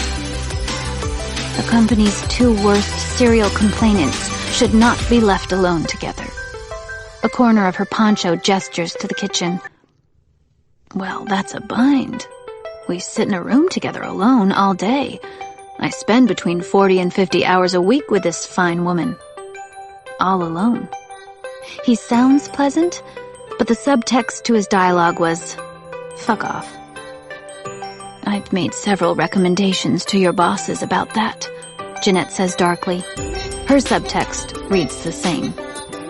Well, I'll be Lucinda's boss soon, Joshua replies, and my eyes snap to his. I'm professional and can manage anybody. The way he enunciates anybody implies he thinks I am mentally deficient. Actually, I'll be your boss soon. I am syrupy sweet. Jeanette's little hands appear from under her poncho. She rubs her eyes, making a mess of her mascara. You two are my full-time job, she says softly, despairingly. I feel a stab of guilt. My behavior is unbecoming of a soon-to-be senior executive. Time to repair this relationship. I know in the past, communication between myself and Mr. Templeman has been a little strained. I'm keen to address this and strengthen team building at B&G. I use my best, smooth, professional voice, watching her face pinch suspiciously. Joshua flicks his eyes toward me like laser beams. I've drafted a recommendation for Elaine outlining a team-building afternoon for corporate, design, executive, and finance. We call it CDEF for short, or the alphabet branch. This is my latest brainstorm. How excellent would this sound in the interview? Very excellent. I will co-sign to show my commitment, Joshua says. Goddamn hijacker. My wrist trembles with the need to flick hot tea in his face. Don't you worry about a thing, I tell Jeanette as we stand in front of her. It'll all be fine. Her poncho jingles sadly as we stride off. When I'm your boss, I'm gonna work you so fucking hard. Joshua's voice is dirty and rough. I'm struggling to keep up with him now, but I make myself. Some of my tea spatters onto the carpet. When I'm your boss, you're going to do everything I say with a big smile on your face. I nod politely at Marnie and Alan as we pass them. We round the corner like racehorses. When I'm your boss, Any more than 3 mistakes in your financial calculations will result in an official warning. I mutter under my breath, but he still hears me. When I'm your boss, I'm going to be convicted of murder. When I'm your boss, I'm implementing a corporate support uniform policy. No more of your weird little retro costumes. I've already got it circled in the corporate wear catalog. A gray shift dress. He pauses for effect. Polyester. It's supposed to be knee-length, so it should reach your ankles. I am insanely sensitive about my height, and I absolutely hate synthetic fibers. I open my mouth and a cute animal growl comes out. I hustle ahead and bump the glass door open to the executive suites with my hip. Is that what it would take for you to stop lusting after me? I snap, and he looks up at the ceiling and lets out a huge sigh. You got me, shortcake. Oh, I've got you all right. We're both breathing a little harder than the situation warrants. We each set down our mugs and face off. I will never work for you. There'll be no polyester dress. I'll resign if you get it. It should go without saying. He looks genuinely surprised for a fraction of a second. Oh, really? Like you wouldn't quit if I got it. I'm not sure. He's gimlet-eyed with speculation. Joshua, you need to resign if I get it. I don't quit things. His voice gets a galvanized edge to it, and he puts a hand on his hip. I don't quit things either. But if you're so certain you're going to get it, why would you have a problem with promising to resign? I watch him mull this over. I want him to be my subordinate, skittish with nerves as I review a piece of his work, which I'll tear up. I want him on his hands and knees at my feet, gathering up the torn shreds, burbling apologies for his own incompetence, crying in Jeanette's office, berating himself for his own inadequacies. I want to make him so nervous he's tied in knots. Okay, I agree. If you get the promotion, I promise to resign. You've got your horny eyes on again, Joshua adds, turning away and sitting down. He unlocks his drawer and takes out his planner, busily sorting through the pages. Mentally strangling me again? He is making a mark with his pencil, a straight single tally, when he notices me. What are you smirking about? I think he makes a mark in his planner when we argue. I'd better get to bed. I'm talking to my parents. I'm also gently cleaning the $2 eBay Smurf I got a few weeks back with a baby's toothbrush. Law and Order is on in the background, and they are currently pursuing a false lead. I've got a white clay mask on my face, and my toenail polish is drying. All right, Smurfette. My parents chime like a two-headed monster. They haven't worked out they don't have to sit cheek to cheek to fit onto the video chat screen. Or maybe they have, but they like it too much. Dad is dangerously suntanned, bar the white outline of his sunglasses. It's a sort of reverse raccoon effect. He's a big laugher and a big talker, so I get a lot of glimpses of the tooth he chipped while eating a rack of ribs. He's wearing a sweatshirt he's had since I was a kid, and it makes me ridiculously homesick. My mom never looks properly at the camera. She gets distracted by the tiny preview window where she can see her own face on screen. I think she analyzes her wrinkles. It gives our chats a disconnected quality and makes me miss her more.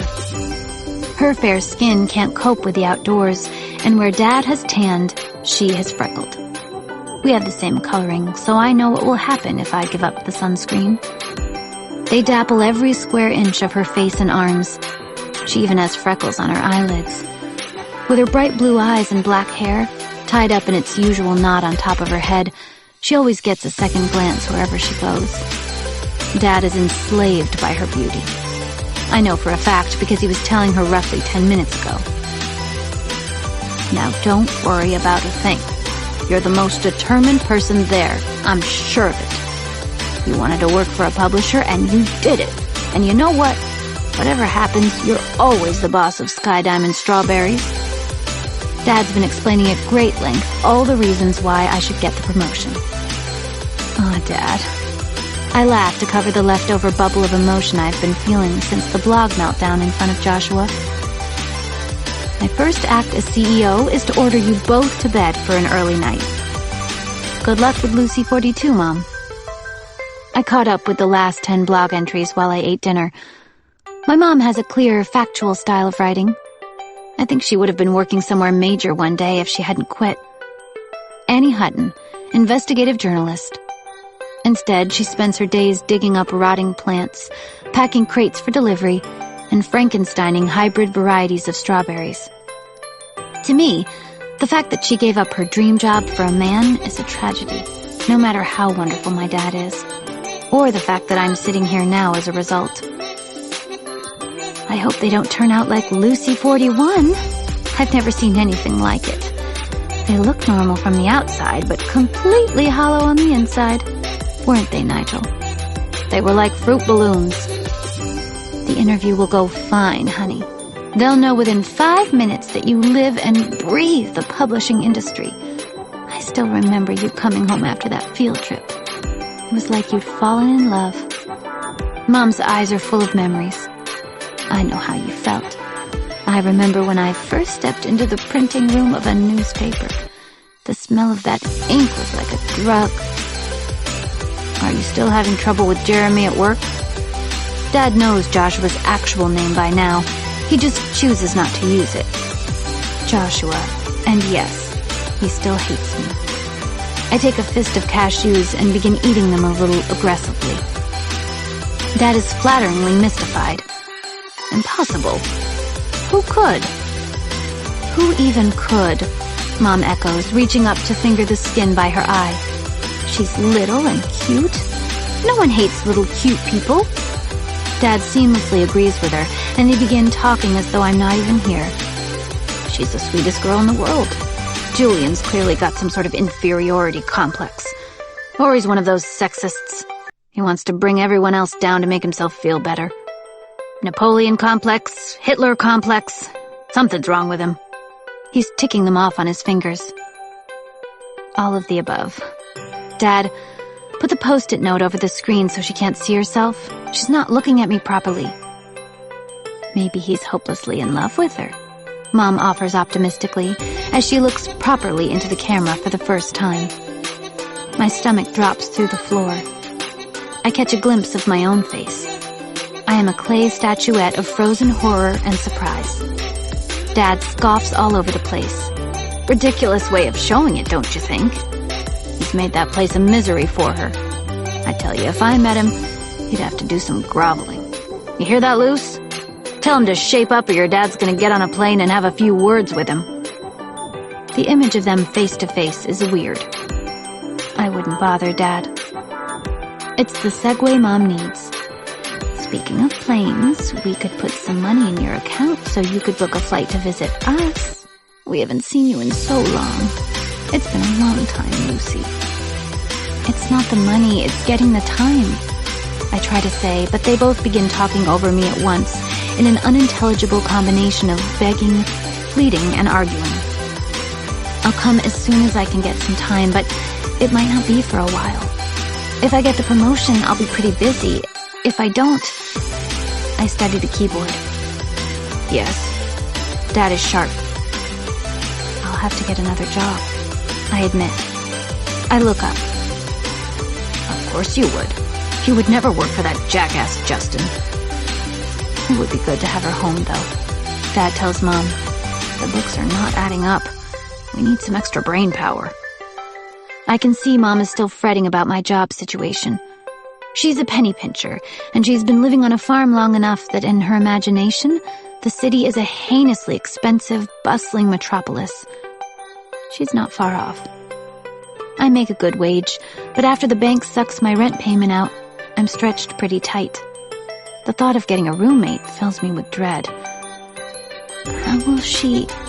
Dad shushes her and waves his hands to dispel the mere thought of failure like a puff of smoke. It'll be fine. It'll be Johnny unemployed and sleeping under a bridge, not her. That will never happen to her, Mom begins, alarmed. Have you made up with that friend you used to work with? Valerie, wasn't it? Don't ask her, it upsets her, Mom scolds. Dad raises his hands in surrender and looks at the ceiling. It's true. It does upset me, but I keep my tone even. After the merger, I managed to meet her for a coffee to explain myself, but she lost her job and I didn't. She couldn't forgive me.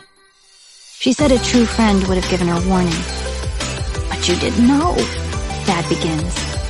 I nod. It's true. But what I've been grappling with ever since is, should I have somehow tried to find out for her? Her circle of friends were starting to become my friends, and now here I am, square one again. A sad, lonely loser. There are other people at work to be friends with, surely, Mom says. No one wants to be friends with me. They think I'll tell their secrets to the boss. Can we change the subject? I talked to a guy this week. I regret it immediately. Oh, they intone together. Oh. There's an exchanged glance. Is he nice? It's always their first question. Oh, yes, very nice. What's his name? Danny. He's in the design section at work. We haven't gone out or anything, but how wonderful, Mom says at the same time that Dad exclaims, about time. He puts his thumb over the microphone and they begin to buzz to each other, a hornet swarm of speculation. Like I said, we haven't gone on a date. I don't know exactly if he wants to. I think of Danny, the sideways look he gave me, mouth curling. He does. Dad speaks so loudly the microphone gets fuzzy sometimes. You should ask him. It's gotta beat sitting in the office for 10 hours a day slinging mud at James. Get out and live a little. Get your red party dress on. I want to hear you have by the time we Skype next. Are you allowed to date colleagues? Mom asks, and Dad frowns at her. Negative concepts and worst-case scenarios do not interest him. However, she does raise a good point. It isn't allowed, but he's leaving. He's going to freelance. Nice boy, Mom says to Dad. I've got a good feeling. I really should go to bed, I remind them. I yawn, and my clay face mask cracks. Night-night, sweetie, they chime. I can hear Mom say sadly, why won't she come home? As Dad clicks the end button. The truth? They both treat me so much like a visiting celebrity, a complete and utter success. Their bragging to their friends is frankly ridiculous. When I go home, I feel like a fraud. As I rinse my face, I try to ignore my bad daughter guilt by deciding on the items I would take if I have to live under a bridge.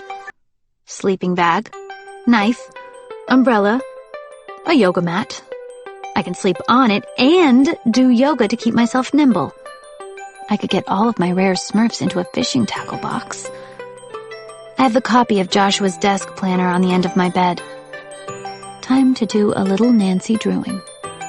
It's disturbing that a piece of Joshua Templeman has invaded my bedroom. My brain stage whispers, imagine.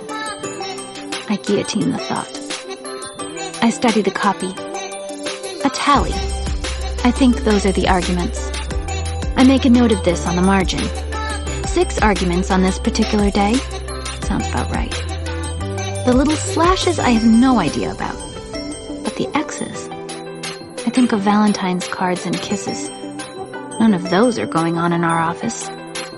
This has got to be his HR record. I fold up my laptop and put it away, then brush my teeth and get into bed. Joshua's jibe about my work clothes, my weird little retro costumes, has prompted me to find the short black dress from the back of my wardrobe to wear tomorrow.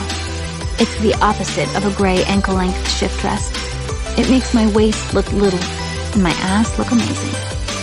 Thumbelina meets Jessica Rabbit. He thinks he's seen small clothes. He ain't seen nothing. Little runts like me usually come across as cute rather than powerful, so I'm pulling out all the stops. The fishnet tights are so fine, they feel like soft grit. My red heels that boost me up to a towering 5 feet 5 inches. There's not going to be a single mention of strawberries tomorrow. Joshua Templeman is going to spray his coffee out his nose when I walk in. I don't know why I want him to, but I do. What a confusing thought to fall asleep with. Chapter 5. Falling asleep with his name in my head is probably the reason for my dream. It's the middle of the night. I'm lying on my stomach and I press my cheek into my pillow. He's braced over me, pressed against my back, warm as sunlight. His voice is a hot whisper, right in my ear as he twists his hips to grind himself against my butt. I'm gonna work you so fucking hard. So fucking hard. I get a full impression of his heaviness and size.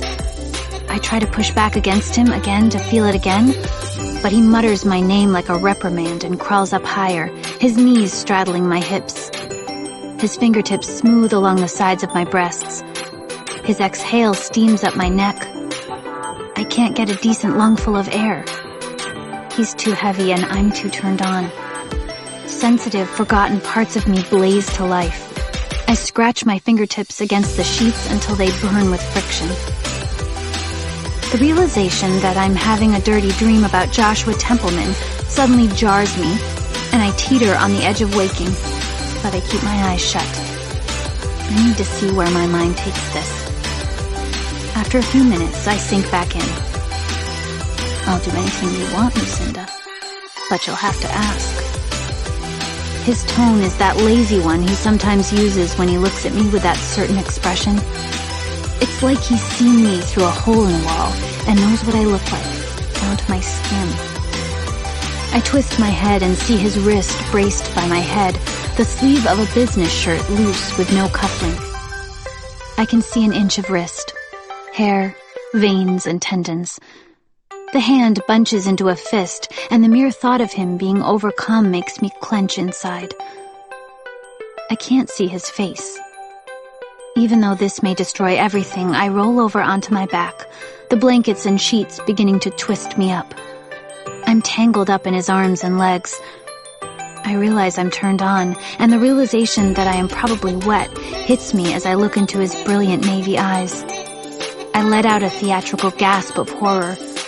A husky laugh is his reply. I'm afraid so. He doesn't look sorry. There's so much delicious weight pressing me down, hips and hands. I move against Dream Joshua sinuously, feeling him bite back a groan, and I realize something shocking. You want me desperately.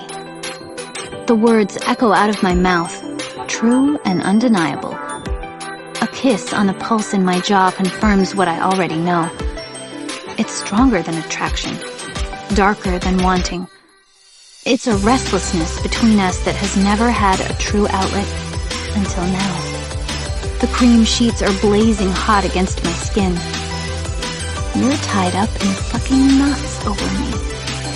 I feel hands sliding along my body, weighing curves, buttons popping and seams unfurling. I'm being peeled, inspected. Teeth bite, and I'm being eaten. I have never had anyone burn for me like this. I'm shamefully turned on, and even though I'm on my back, the look in his eyes confirms it's me who is winning this game. I try to tug him down to kiss me, but he evades and teases. You've known all along, he tells me, and his blazing smile tips me over the edge. I tremble awake. I jolt my hand away from the seam of my damp pajamas, my face burning red in the darkness. I can't decide what to do. Finish the job or take a cold shower. In the end, all I do is lie there. The hanging shape of my black dress at the foot of my bed is menacing, and I stare at it until my breathing slows. I look at my digital clock. I have 4 hours to repress this memory. It's 7:30 a.m. on Cream Shirt Day. The reflection in the elevator doors confirms my trench coat is longer than my tiny dress, so I look like a high-class call girl, en route to a hotel penthouse with only lingerie on underneath. I had to get the bus today. I could barely climb from the curb onto the first step without showing my underwear, and as the doors closed behind me, I knew this dress was a catastrophic lapse in judgment. The enthusiastic set of honks from a passing truck as I teetered up the sidewalk to B&G confirmed it. If Target were open this early, I'd duck in and buy some pants. I can get through this. I will need to remain seated for the entire day. The elevator doors open, and of course, Joshua is at his desk. Why does he always have to be at work so flippin' early? Does he go home? Does he sleep in a morgue drawer in the boiler room? I suppose he could ask the same of me. I was hoping I'd have a minute or two alone here in the office to get settled in for a long day of remaining seated. But there he is. I hide myself behind the coat rack and pretend to rifle through my handbag to buy myself some time. If I focus on the dress as my main issue, I can ignore the flashbacks to last night's dream. He lifts his eyes from his planner, pencil in hand. He stares at me until I begin to untie the belt on my trench coat, but I can't continue. The blue of his eyes is even more vivid than in my dream. He's looking at me like he's busy reading my mind. It's cold in here, no? Mouth pursing into a kiss of irritation, he waves his hand in circles as if to say, "Get on with it." Fortifying myself with a deep breath, I take off the coat and hang it on my special padded hanger. I feel the friction of the tiny fishnet diamonds between my thighs as I walk toward our desks. I'm pretty much wearing a swimsuit. I watch his eyes drop to his planner, dark lashes making a half-moon shadow on his cheeks. He looks young, until he looks up, and his eyes are a man's, speculative and hard. My ankle wobbles. Wowzers, he drawls, and I watch his pencil make some kind of mark. Got a hot date, shortcake? Yes, I lie automatically, and he puts the pencil behind his ear, cynical. Do tell.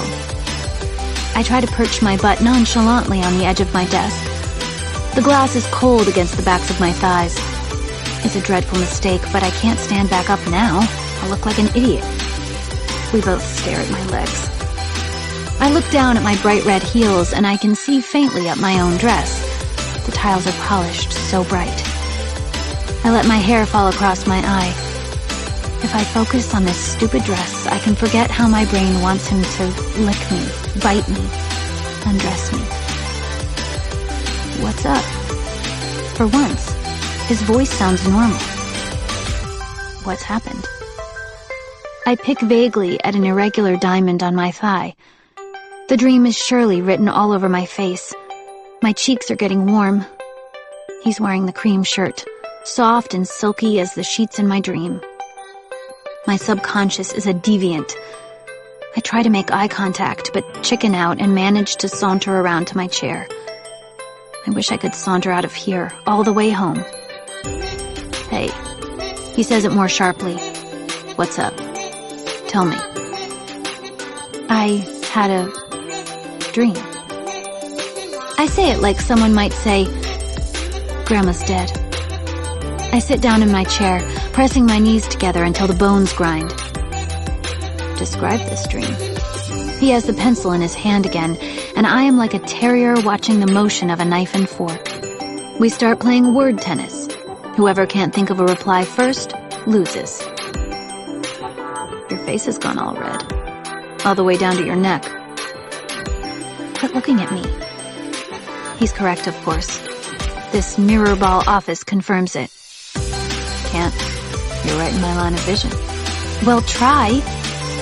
It's not often I see such an interesting choice of thigh-revealing attire in the workplace. In the HR manual for appropriate business attire, you can't take your eyes off my thighs long enough to consult the manual. It's true.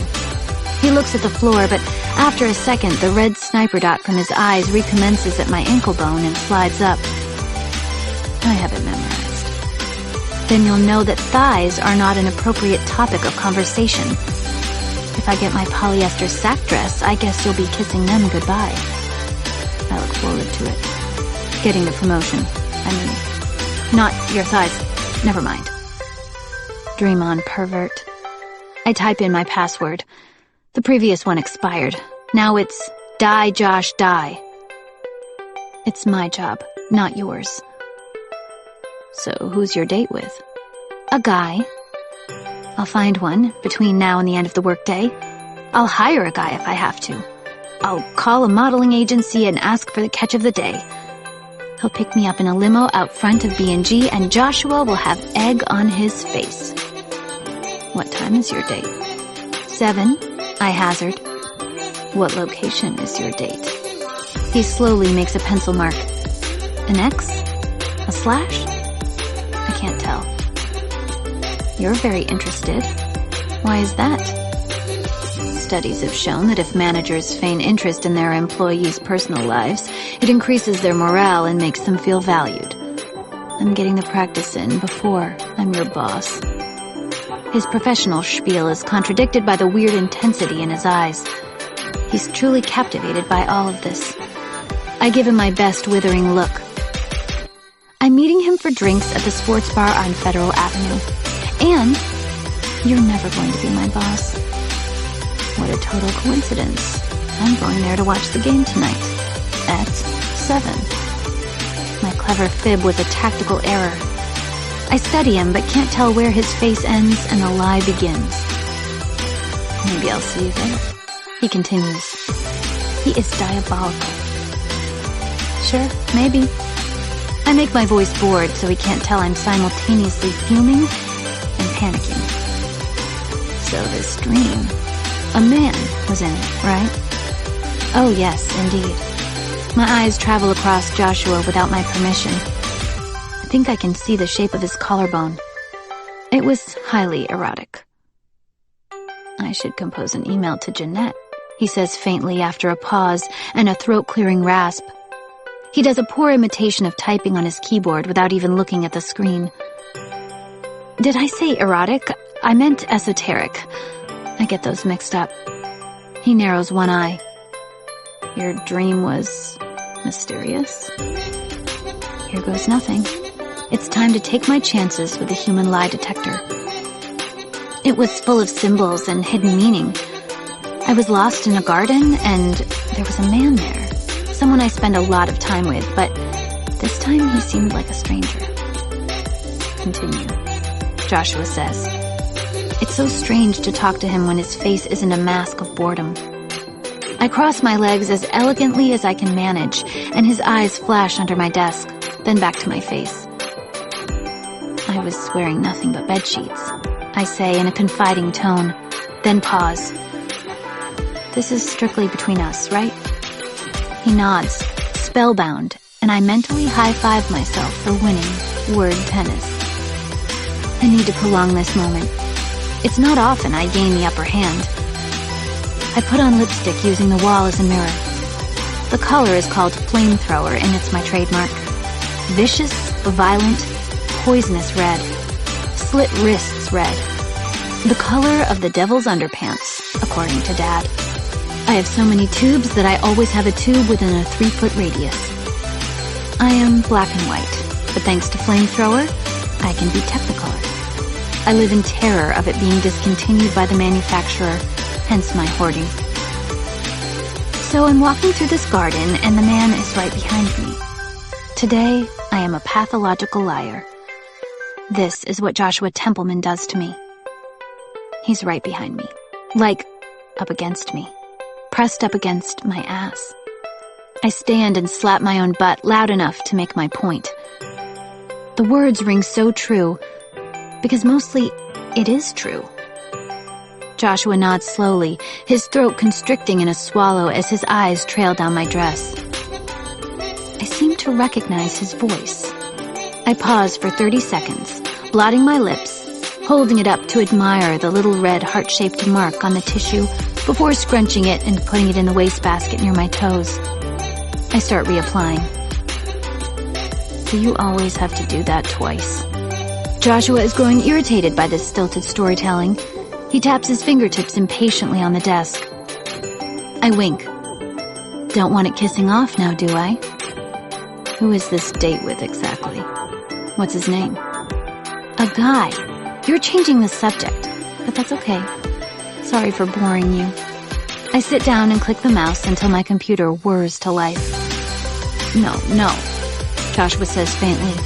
like he is completely out of air. I'm not bored. Okay, so I'm in the garden, and it's all reflective, like it's covered in mirrors. He nods, elbow sliding forward on the desk, chin in hand. He is inching his chair back, and I pause and glance at him. Never mind. What?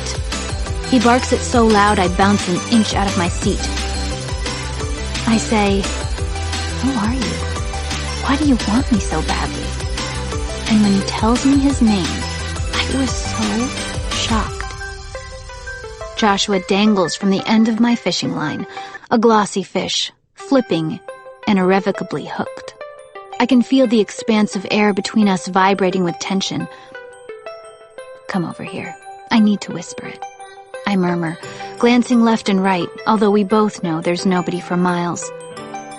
Joshua shakes his head reflexively, and I look at his lap. He's not the only one who can stare underneath the desk. Oh, I say to be a smartass, but to my astonishment, color begins to burn on Joshua's cheekbones. Joshua Templeman is turned on in my presence. Why does it make me want to tease him even more? I'll come over and tell you. I lock my computer screen. I'm fine. I have to share it. I walk over slowly and put my hands on the edge of his desk. He looks at my fishnet legs with such a tormented expression, I almost feel sorry for him. This is unprofessional. He glances at the ceiling for inspiration before finding it. HR. Is that our safe word? Okay. In this fluorescent lighting, he looks irritatingly healthy and gold, his skin even and unblemished. But there's a faint sheen on his face. You're a little sweaty. I take the Post-its from his desk and plant a big, slow kiss on top. I peel it off and stick it in the middle of his computer screen. I hope you're not coming down with something. I walk away toward the kitchen. I hear the wheels on his chair make a faint wheeze. Live a little. Danny's cubicle is stripped down and a little chaotic. Packing boxes and stacks of paper and files are everywhere. Hi! He jolts and makes a jagged gray smudge on the author photograph he was photoshopping. Real smooth, Lucy. Sorry, I should wear a bell. No, it's okay. Hi. He hits undo, save, and then swivels, his eyes sliding up and down me as fast as lightning, before getting snagged on the hemline of my dress for an extra few seconds. Hi. I was wondering if you'd come up with any inventions for us to get started on? I can't believe how forward I'm being, but I'm in a desperate situation.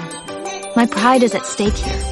I need someone sitting next to me tonight on a bar stool, or Joshua will laugh his ass off. A smile spreads across his face. I've got a half-finished time machine I could get you to take a look at. They're pretty straightforward. I can help you out. Name the time and place. The sports bar on Federal? Tonight? 7 o'clock? Sounds great. Here, I'll give you my number. Our fingers graze when he gives it to me. My, what a nice boy. Where on earth has he been all this time? See you tonight. Bring, blueprints. I weave back through the cubicles and climb the stairs back to the top floor, mentally dusting my hands. Time to work. I drop back into my seat and begin work on the proposal outlining our desire to run a team-building activity. I put 2 signature spaces at the bottom, sign my name, and dump it into his in tray. He takes a full 2 hours to even pick it up. When he does, he reads it in about 4 seconds. He slashes his signature onto it and flicks it into his out tray without a glance. He has been in a weird mood this afternoon. I steeple my fingers and commence the staring game. It takes about 3 minutes, but he eventually heaves a sigh and locks his screen. We stare so deep into each other's eyes, we join each other in a dark 3D computer realm. Nothing but green grid lines and silence. So, nervous? Why would I be? Your big date, Shortcake. You haven't had one in a while. As long as I've known you, I think. He indicates quotation marks with his fingers at big date. He's positive it's all a lie. I'm way too picky. He steeples his fingers so hard it looks painful. Really? Such a complete drought of eligible men here? That's not true. You're searching for your own eligible bachelor? No, shut up. You're right. I drop my eyes to his mouth for a split second. I finally found someone in this godforsaken place. The man of my dreams. I raise my eyebrow meaningfully. He makes the connection to our early morning conversation seamlessly.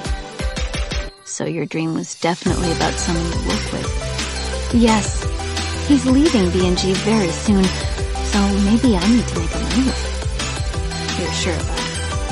Yes. I can't remember the last time he has blinked his eyes. They are black and scary. You've got your serial killer eyes on again. I stand and take my proposal from him. I'll get you a copy for Fat Little Dick. Don't screw this up for me, Joshua. You've got no concept of how to build a team. Leave this to the expert.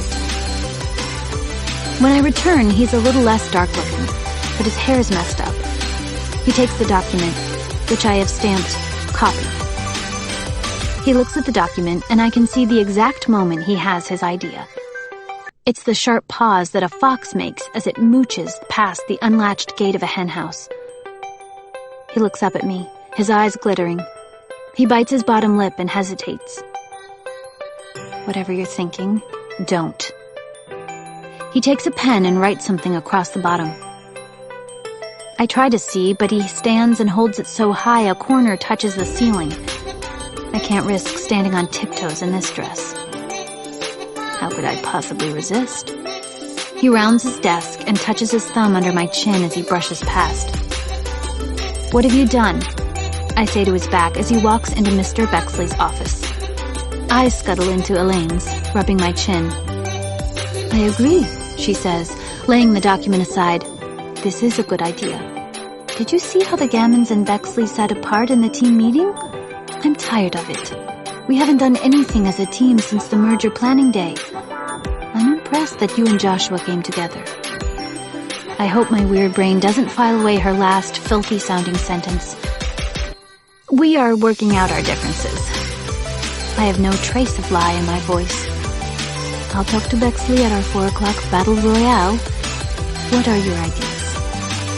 I found a corporate retreat that's only 15 minutes off the highway. It's one of those places with whiteboards all over the walls. Sounds expensive. Elaine makes a face, which I had already anticipated. I've run the numbers. We were under the training budget for this financial year. So what will we do at this corporate love-in? I've already come up with several team-building activities. We'll do them in a round-robin style, rotating each group so teams get regularly mixed up. I'd like to be the facilitator for the day. I want to end this war between the Bexleys and Gamins. People absolutely hate team activities, Elaine points out. I can't argue. It's a corporate truth universally acknowledged that workers would rather eat rat skeletons than participate in group activities. I know I would. But until business team-building models make a significant advance, it's all I've got. There's a prize at the end for the participant who's made the biggest effort and contributes the most. I pause for effect. A paid day off.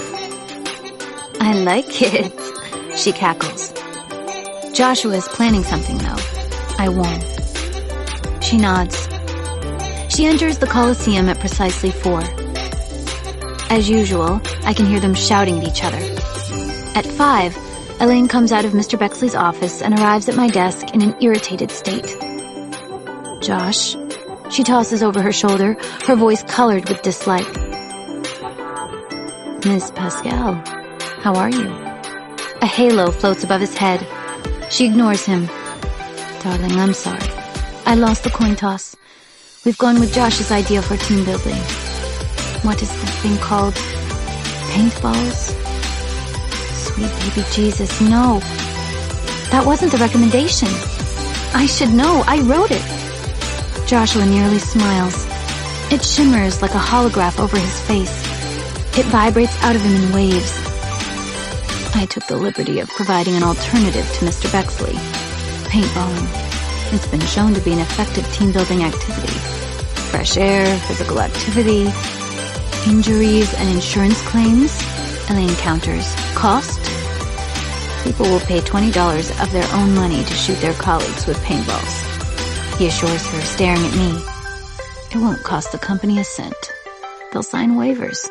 We'll split into teams. Darling, how does it help team building to separate people and give them paint guns? While they argue in fake polite voices, I seethe. He's hijacked my corporate initiative and taken it down to a juvenile base level. Such a Bexley thing to do. Perhaps we'll see some unlikely alliances form, he tells Elaine. In that case, I want to see you two paired together, Elaine says archly, and I could hug her. He can't paintball his own teammate. Like I said, unlikely alliances. Anyway, let's not fluster Lucinda before her hot date. Oh, really, Lucy? Elaine taps my desk. A date? I expect a full report in the morning, darling. And come in late if you wish. You work too much. Live a little.